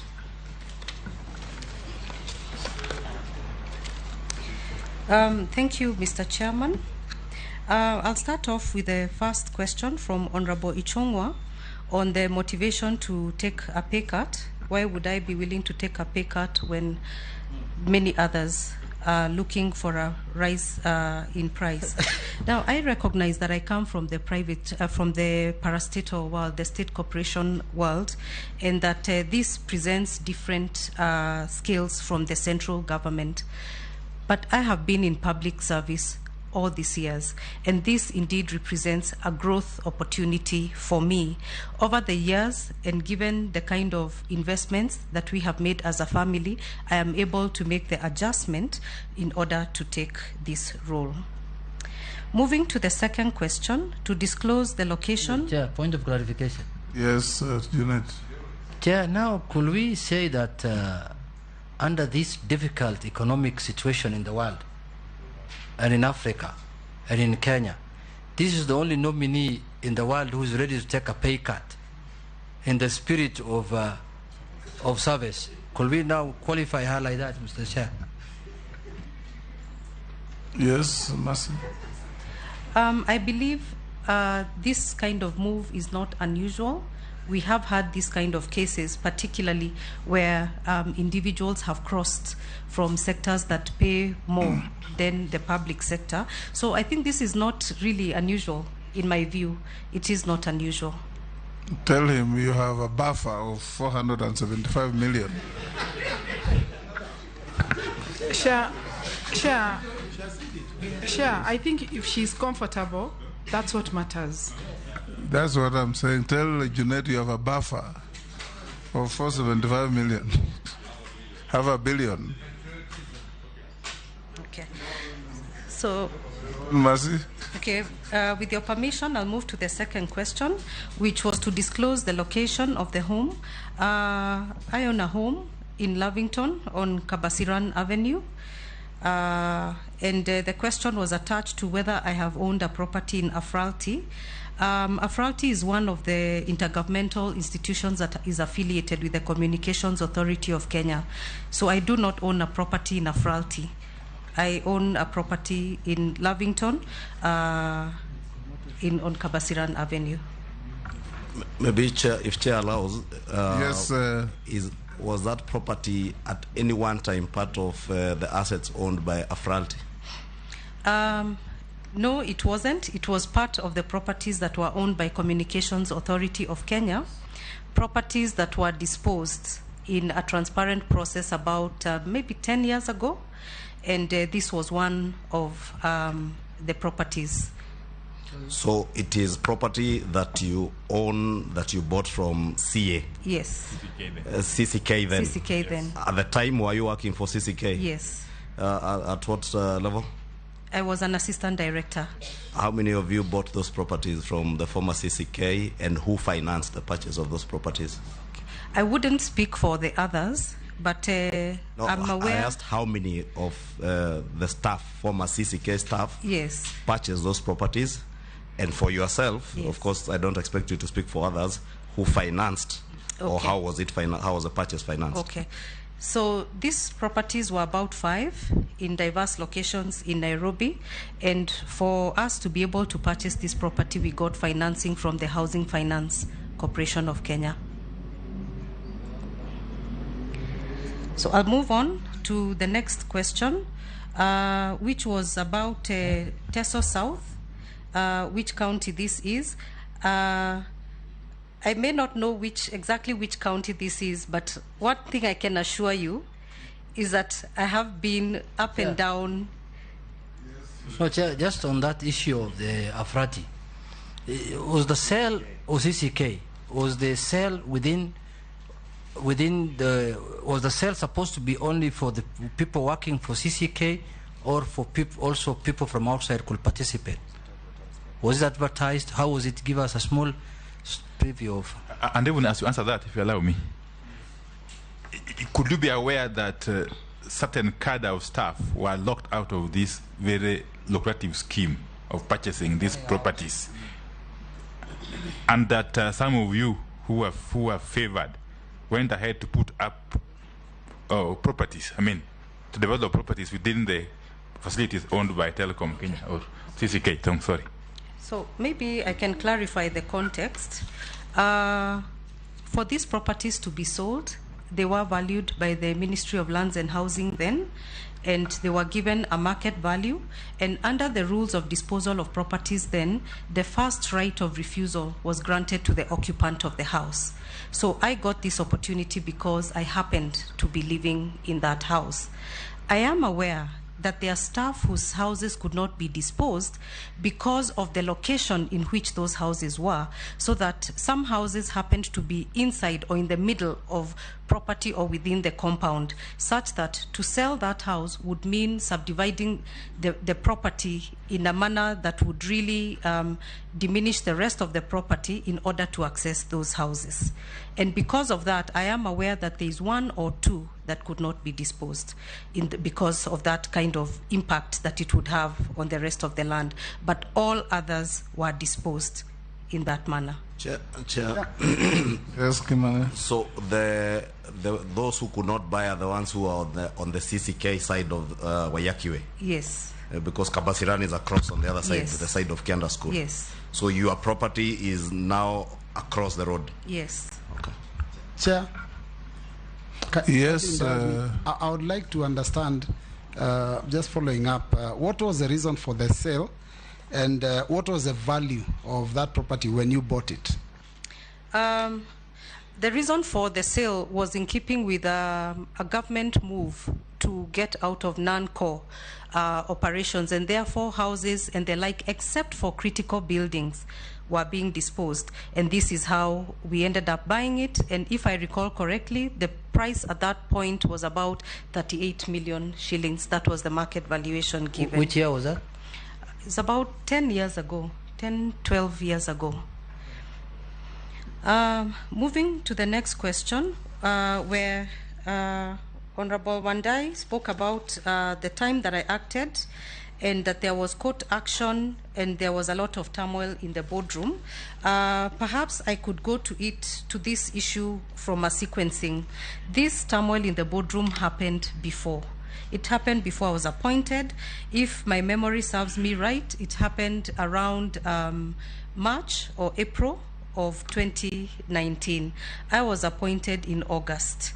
of 2019. So I would want to believe that the two issues were not related. So there were court battles in which you are also involved. Injuncting you from going to the office, lifting the injunction.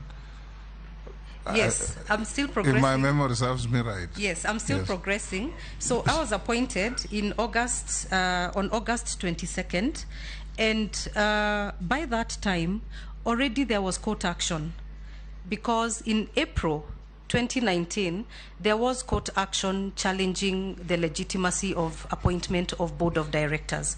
I had not been appointed then. So that by August 22nd, when the then DG's term came to an end, there was no sitting board. So I was appointed on exception by the State Corporations Advisory Council and not the board, because there was no sitting board. And subsequent thereto, I proceeded... But who announced your appointment? Wasn't it the minister? Yes, I was appointed by SCAC, but the appointment was announced by the chair of the board, who could not convene a board meeting because the board was in quorum.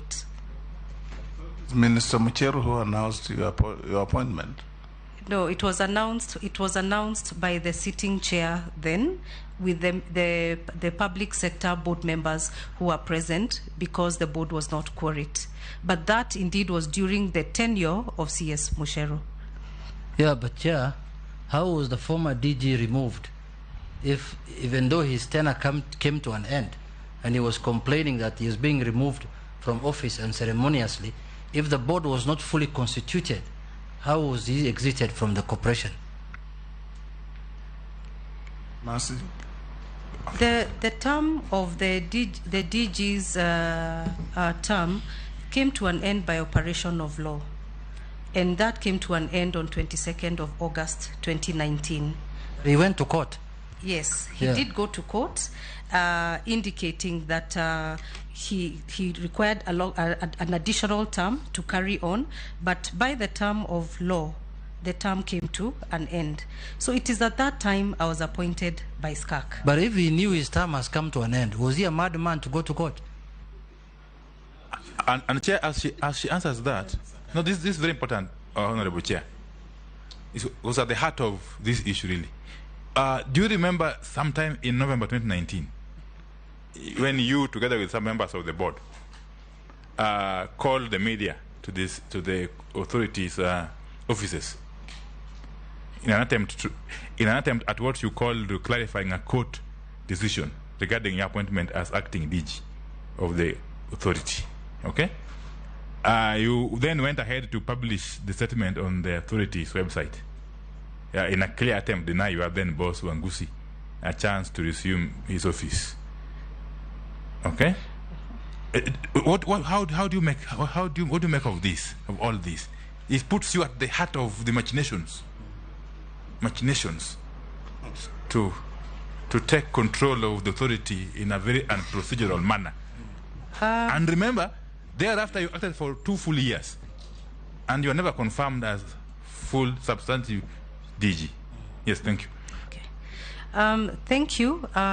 Through the chair, when a court order is issued, the Communications Authority of Kenya has always abided by the court order. If a court order had been issued for me to vacate office, I would have been the first to vacate the office. So when the litigation was mounted, with the former DG requesting to come back into the office, what we did was to clarify, based on legal guidance given, on what the import of that court order was. And that court order did not include vacating office. So my remaining in office was in order. Indeed, if at the time when the board was constituted and it came into office, if it had wished to substitute me for any of my colleagues who would have been more than able to handle the job, they would have done so. So I carried on performing the duties of acting DG until end of September, when a successful appointment was made. No court order was breached during that time. Indeed, the legal risk that persisted during that duration was very high, and I was able, through very diligent following up and not entertaining any adjournments, to actually have those governance-related matters concluded in slightly more than 12 months, about 12 or 13 months inside of COVID. So there was no attempt whatsoever to delay or derail that process at all. Yeah. Chair, your statement. You see, Chair, by the time the nominee was being appointed as an acting DG, there was no proper board in that organization. As you said, her appointment came from the ministry. She was appointed by the then minister, Musheru. That is what's on record, Chairman. Unless otherwise she can give us proof that it is the board that appointed her, that you have a board appointment or something. The fact of the matter is, at that point in time, there was no proper board that was properly constituted.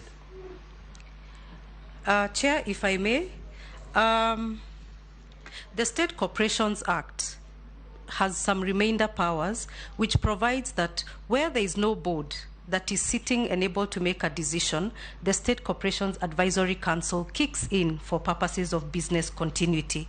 As I indicated earlier, I was appointed by SCAC, and SCAC acted rightly in making that appointment given the circumstances and the situation of the day.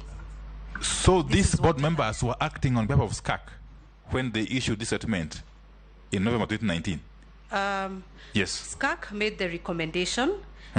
Then we had a sitting chair, and we had the board members who hold office by virtue, who hold board membership by virtue of office.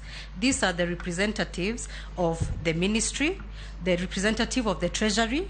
These hold board membership in the authority by virtue of office. So those ones are permanent members. Do they constitute quorum? Yes. But they did not constitute quorum. So the appointment by SCAC, made, as I indicated, on exceptional basis, is the one that was made under the State Corporations Act, because we did not have a curate board. Chair, the procedure of appointing the Director General of Communications Authority, you know it very well, Madam. Yes. SCAC has no role there. The procedure is well stipulated in law on how to appoint the board members of...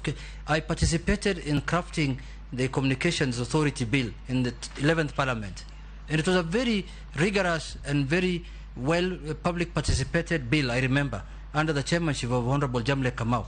So how to appoint the Director General of CA and how to appoint the board members of CA are very clearly stipulated in that law. So anything outside that is an illegality. And I know you're a senior lawyer, and that is even more senior, the chair. Yes, so just to follow up on, she has used two words interchangeably, that she said first she was appointed by SCAC, then she said she was recommended for appointment by SCAC. So which is the correct position? Okay. So allow me to really clarify this, because it is indeed not an illegality, and I would wish to clarify this. In April 2019, some members, the term of some members of the board expired and was due for renewal.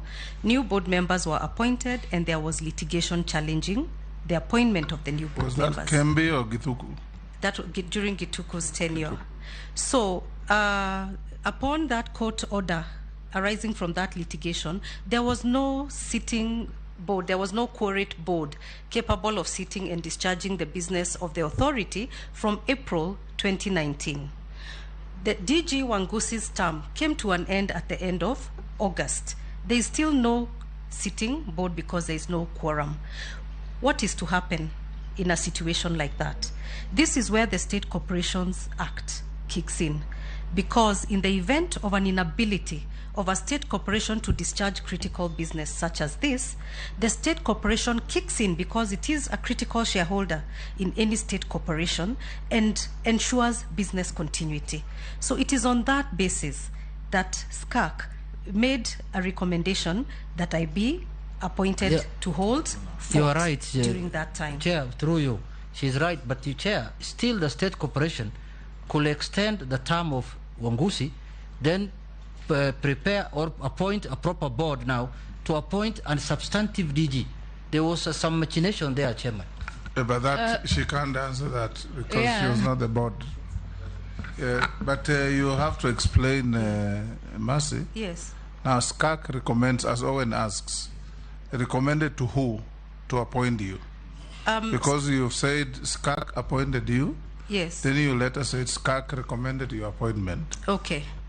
So when SCAC did the recommendation, this is addressed to the principal secretary, because government is the majority shareholder of any state corporation.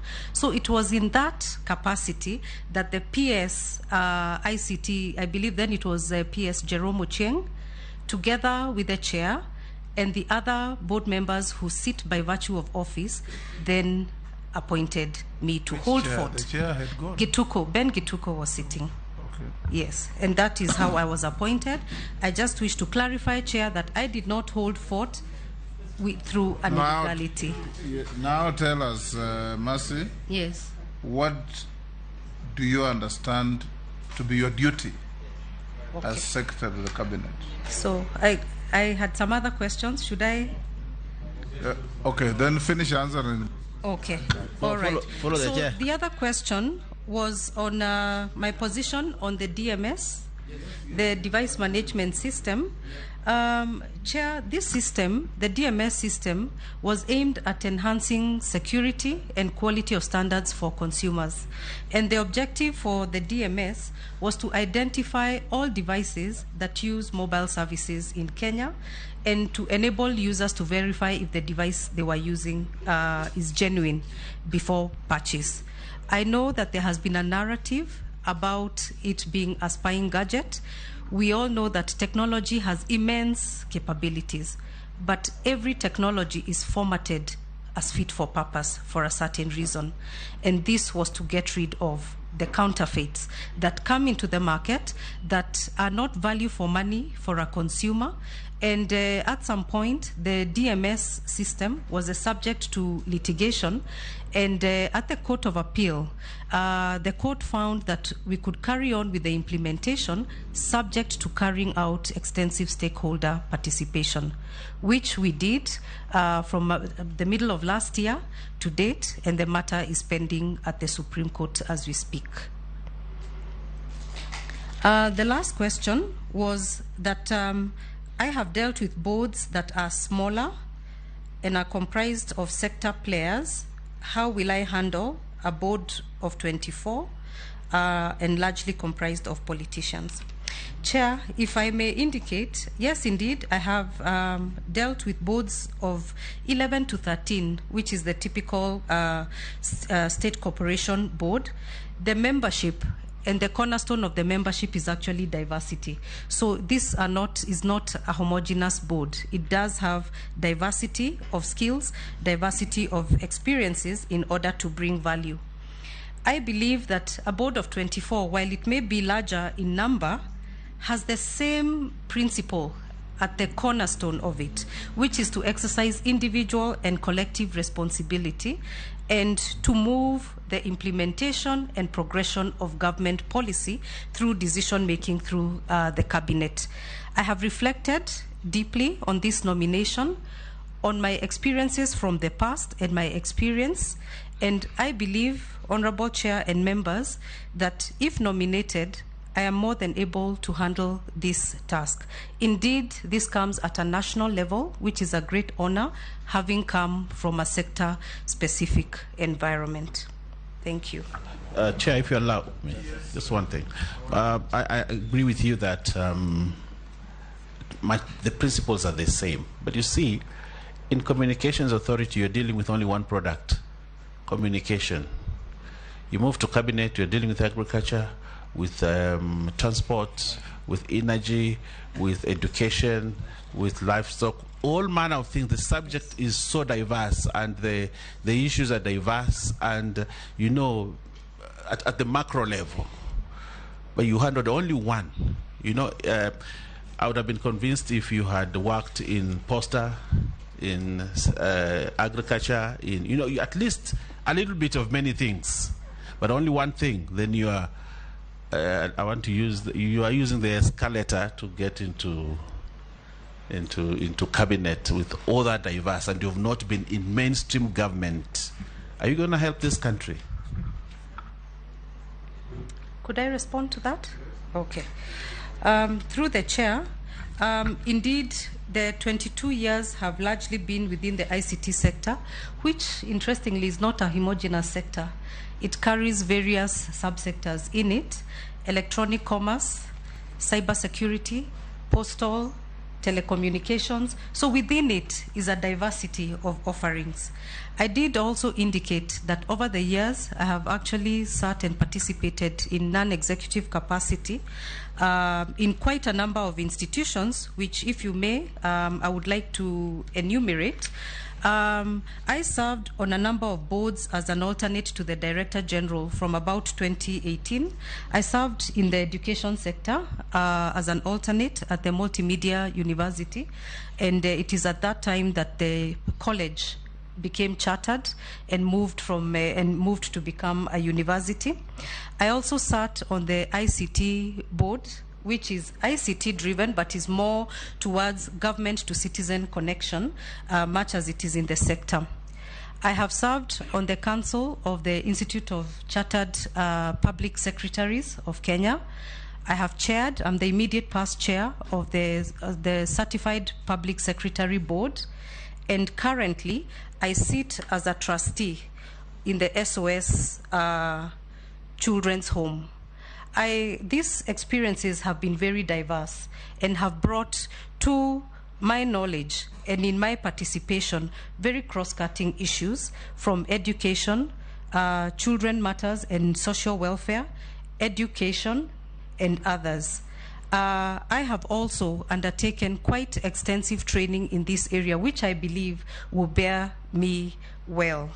I believe this places me in a good space, having had that diversity of exposure to come in and handle the aspects at the national level, be they transport and infrastructure, agriculture, education, the digital economy, and the like. Because indeed, ICT of its very nature is very cross-cutting and is no longer conventional. ICT has now been used as a vehicle to transmit across the board, from agriculture to infrastructure, because Kenya has a very ambitious broadband policy towards becoming a digitally transformed nation. I think from where I come from, it could not have been a better place as we move towards the next. Yes, Mercy. Now go back to the question I asked you. What do you understand to be the role and duties of a secretary to the cabinet? Thank you, Chair. The role of the secretary to the cabinet is captured in Article 154 of the Constitution, and this is a very critical office because it sits to support the progression of government business, meaning it sits to execute the different policy agendas that would enable achieve the economic transformation agenda going forward. As Secretary of the Cabinet, this is a role that carries a very high threshold of accountability and trust. Indeed, it carries a responsibility that would require one to be very well aware of the subject issues as to prepare them for prosecution at the cabinet in liaison with the various cabinet secretaries.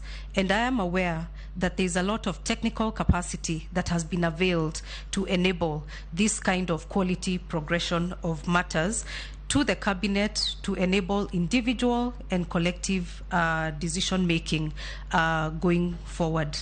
This role not only enables decision making, which is one part, it also enables and facilitates execution of those decisions by way of liaising with the various ministries, the various issues they may be having any enablement.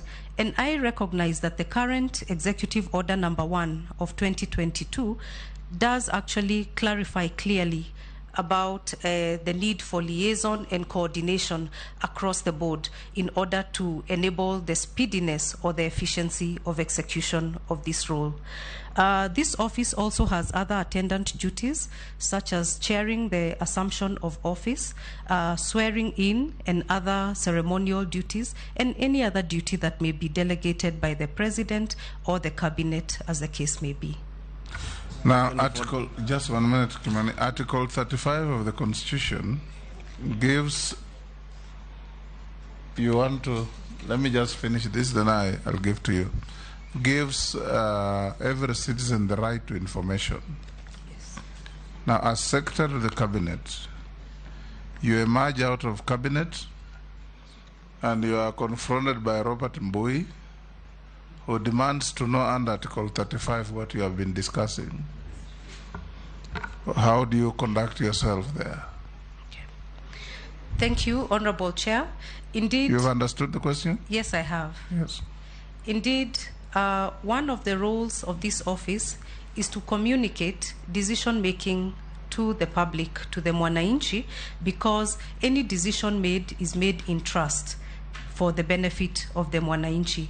However, this office, because of the nature of business it handles, is couched within a framework of confidentiality and secrecy. And it is therefore important that before communication is made, it is packaged in such a way that it is fit for consumption by the mwananchi and in keeping with the safeguards that are provided for in the space of confidentiality and secrecy. Just on a point of order, because there is a question I asked that she did not answer, and it relates to just part of what she was articulating in terms of her being, if she was successful, following up on execution of what has been discussed by Cabinet. And that's why I asked, supposing you are to execute something in Teso South through the County Commissioner of Teso South, I had asked a very specific question, and just appreciating that you're coming from the corporate sector, transitioning to the public sector. I was just testing your geography, whether you know where Teso South is. Okay. I want to confirm she has been to Migori. Now, Yes, Naisula. Thank you, Chair. Take a few. Take Naisula, Murugara, Amisi, and Mary Masi. One each. Thank you, Chair. And my question is almost related to what you've asked, because I wanted to ask how she will balance. What I just asked? I want to say, okay. The balance between sharing information to the public and confidentiality matters cabinet. But I want to just say that in this era of digital life, where everything is online, information is relayed almost in real time. Screenshots, you know, we can get screenshots of cabinet meetings and what was discussed before you've synthesized it enough to share to the public. So I would like to know how will you will ensure that you will manage this until the information is ready to be shared to the public. Thank you, Chair. Yeah, thank you, Chair. As you've clearly indicated duties and roles, looking back on the holders of that position, like Sally Kosgei, she was such a powerful woman during Moi's regime, Francis Kimemia, Kibaki's regime, Joseph Kinyua. Now, I'm wondering, if you see the roles and the positions that were called, permanent secretary, then PS, head of service, they were more or less doing the same thing that you are going to. In fact, in the previous regime, this role was silent. So maybe it was given to head of public service. Now that's where the confusion is. That there is now the head of public service, and now you are going to be the secretary. So Kenyans will be wondering, are you still even motivated that the previous occupants had an expanded role and even a bigger name, while yours seems to be, shrinking. Now, on top of your shrinking salary and on top of your previous assignment, you are not confirmed. You are the DG, but they didn't confirm you. Instead, they put in Ezra Chiloba, somebody else from outside. Is this somewhat really, do you still have the strength to get motivated for this job? Thank you. Murugara. Thank you, Chair. Thank you, Chair. Nominee, as the Secretary to the Cabinet, you will be keeping the minutes of the Cabinet and the decisions made in the Cabinet meetings, which is what is used to run government. But besides that, we have what are known as roadside declarations. And the ones possibly made by His Excellency the President, I may forgive you for that, because usually that is done. But ministers, your cabinet secretaries, he comes to Tharaka, where he comes from, we dance for him, and as he leaves the place, he declares that we are going to get a dam immediately. When actually that has not been discussed in the cabinet, it is not minuted anywhere, it's purely roadside. How will you be dealing with such decisions? Mary Masi. Thank you, Mr. Speaker. Allow me to inform the nominee that one of the vernacular radio stations that is being regulated by the authority that was acting DG actually is domiciled in Teso South. Having said that, I think my question is, what are your strengths? What do you think are your strengths to enable you, that make you fit for this position? Thank you. Honorable Speaker, yeah, my question was what Honorable Murugara has just asked, but I just want to add something. In a scenario where you are being pushed or you are coerced from the executive or rather from the ministries that you need to do some changes in the minutes without following the proper procedure, can you withstand political pressure? Number two, how will you ensure there is synergy and proper coordination among the ministry? You answer those. I think we're coming to an end. Thank you. Through the chair, I'll start off with the first question on how would I achieve the balance between sharing information in the digital age and taking due care to ensure that that information is captured and crystallized as should be. Indeed, Mr. Chairman, information sharing in the digital age is unprecedented, and often critical information can go viral very, very quickly. And this becomes the stage for the recognition of official channels of communication in order to mitigate against fake news and this kind of release of information that would happen. I want to believe that the same due care and effort that happens in the boardroom in taking of minutes applies at the cabinet, and even more so, that those kind of safeguards are already in place.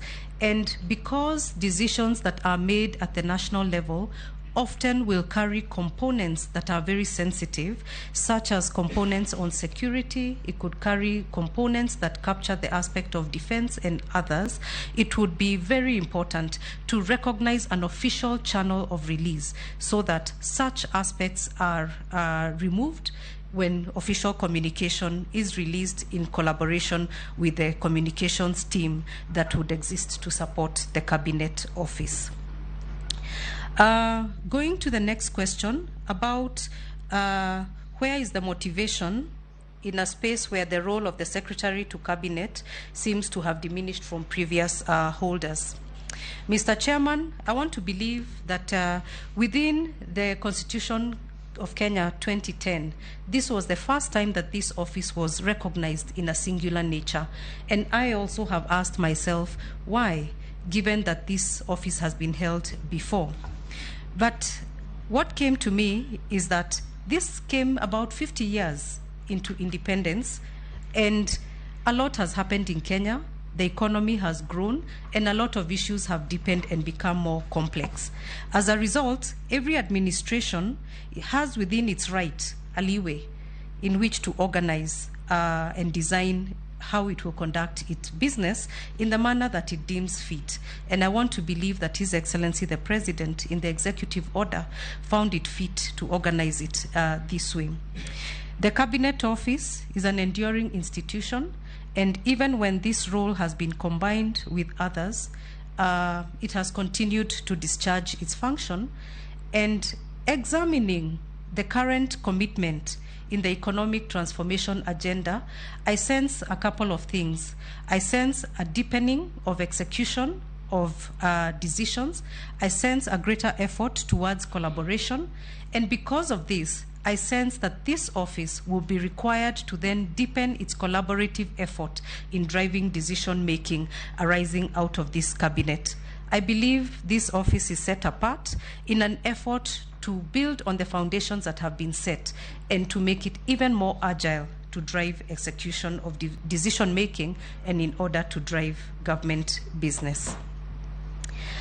Moving on to the next question by Honorable Murugara on how to handle roadside declarations, because this indeed will be made from time to time, and this is the reality.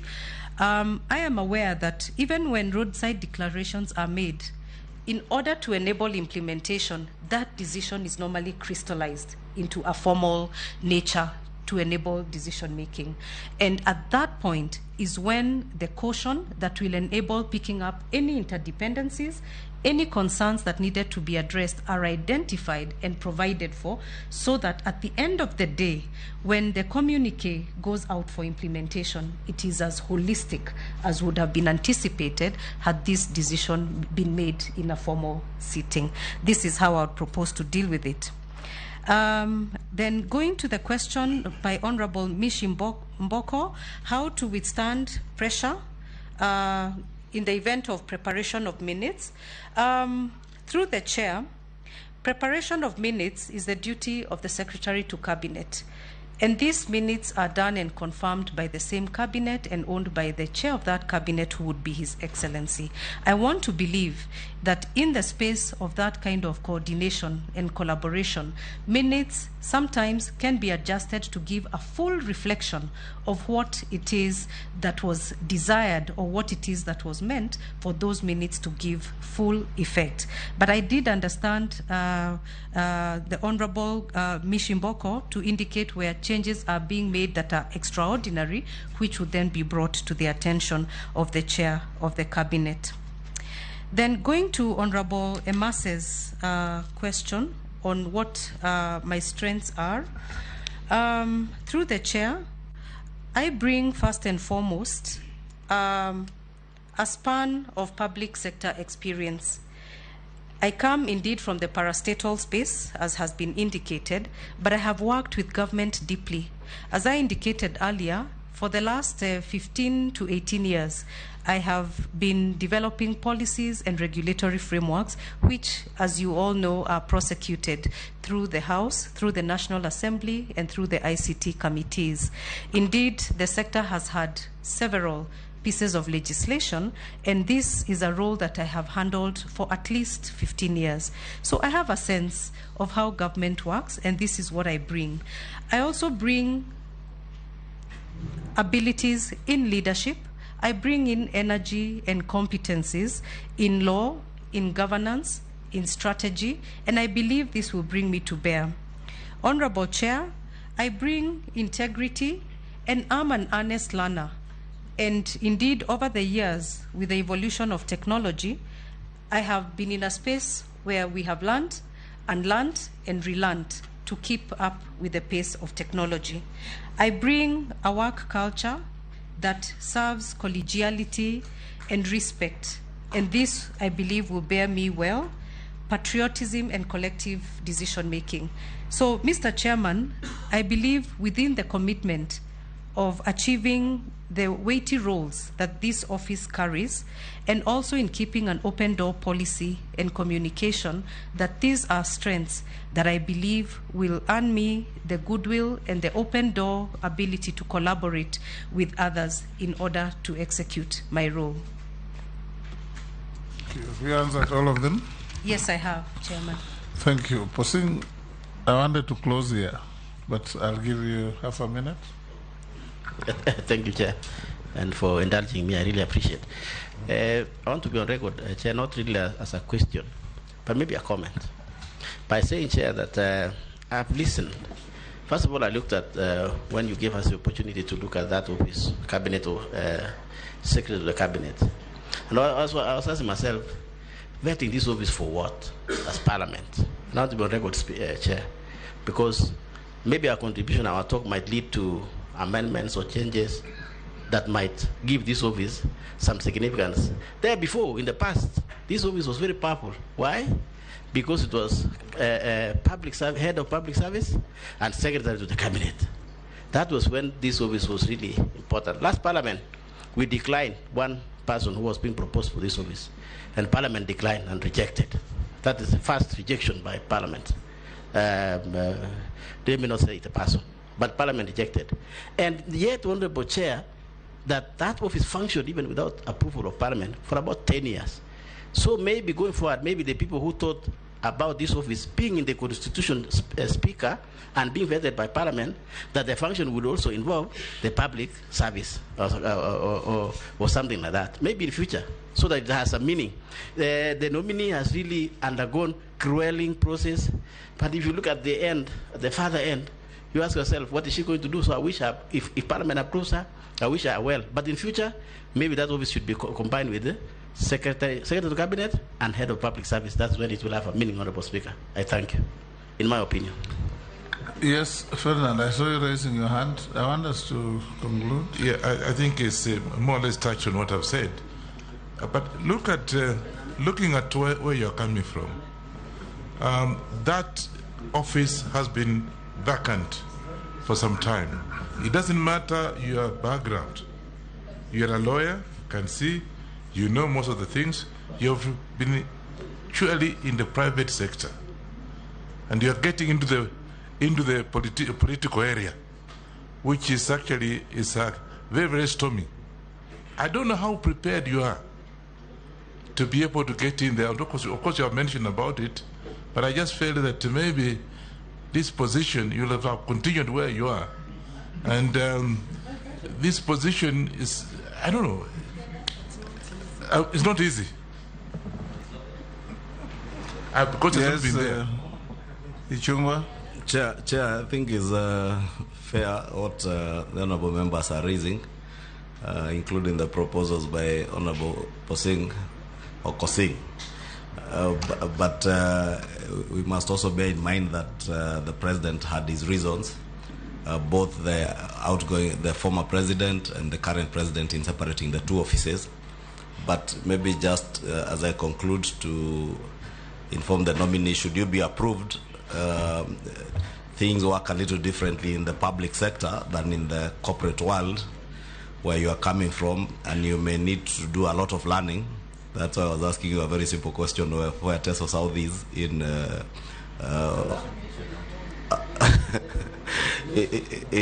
Busia. No, Honorable Junet said she knows where Migori is because she has been in function with her in Migori. So you may need to quickly appraise yourselves on issues that may be outside the office setting, especially more so even in opening up the office to members of parliament, as you hear people saying here, to be able to engage more with people and be appraised also on people issues, so that you, even as you sit in cabinet, you're also appraised of the issues that touch on the people. And we say that because we sit here representing people who have sent us here. Thank you. Thank you. Mr. Speaker, allow me inform the nominee where Teso South is. Teso South is in Busia County, and the MP is seated right here. Thank you. And it's a frontier constituency to Uganda. Yes, when you want to go to Uganda, I will be delighted to welcome you and help you cross. Yes, Mercy, I think we'll conclude here. I give you 3 minutes to tell us your wish. Okay. What lawyers would call you yes. It was raised by Honorable Kosing. I wanted to correct. Yes. I participated in the rejection of the previous nominee for this position. She was being rejected because of the performance of her previous office, not for the office that she was appointed. She was coming from another office, so members were judging her with that other office, not because of this office. So, you know, you may think that we were okay. Yes, Mercy. Thank you, Chair. Your final testament. Yes. 3 minutes. Thank you, Chair. Let me just indicate that I come from the parastatal world, and in the course of discharging the mandate of the Communications Authority of Kenya, I have traversed the length and width of Kenya, inspecting base stations, quality of service inspections, and the like, and I want to believe that I'm fairly knowledgeable on the terrain of this country. In coming to a conclusion, Chair and honorable members, it has been a pleasure to be hosted in this committee, and I think this has been quite an engagement for me, for which I'm very grateful. Indeed, it has shed light on some of the perspectives and insights that I need to bear in mind, if approved, that I would carry these insights going forward into this office. I'm profoundly grateful that the culmination of 22 years of public service would find me in this space. This for me is a confirmation that indeed public service commitment and effort can bring somebody, any Kenyan, to find themselves to a place such as this and rise to a position such as the one that I have been nominated to, if appointed. I want to assure you, Chair, honorable members, His Excellency the President, that if afforded this opportunity through confirmation, that I will bring my energy and effort to bring a full expression to this office as currently set out in the Constitution, and will remain true to the Constitution and to the values and principles of public service. Indeed, at this point in my life, it is a deep desire to be part of making the dream for a prosperous Kenya for all come true. Thank you. Thank you very much, Mercy. We thank you for this positive engagement. You are now released to go back to your other duties. Thank you. Sergeant, you can... and there is iko chai ya ushuru hapa nje. Yes, you.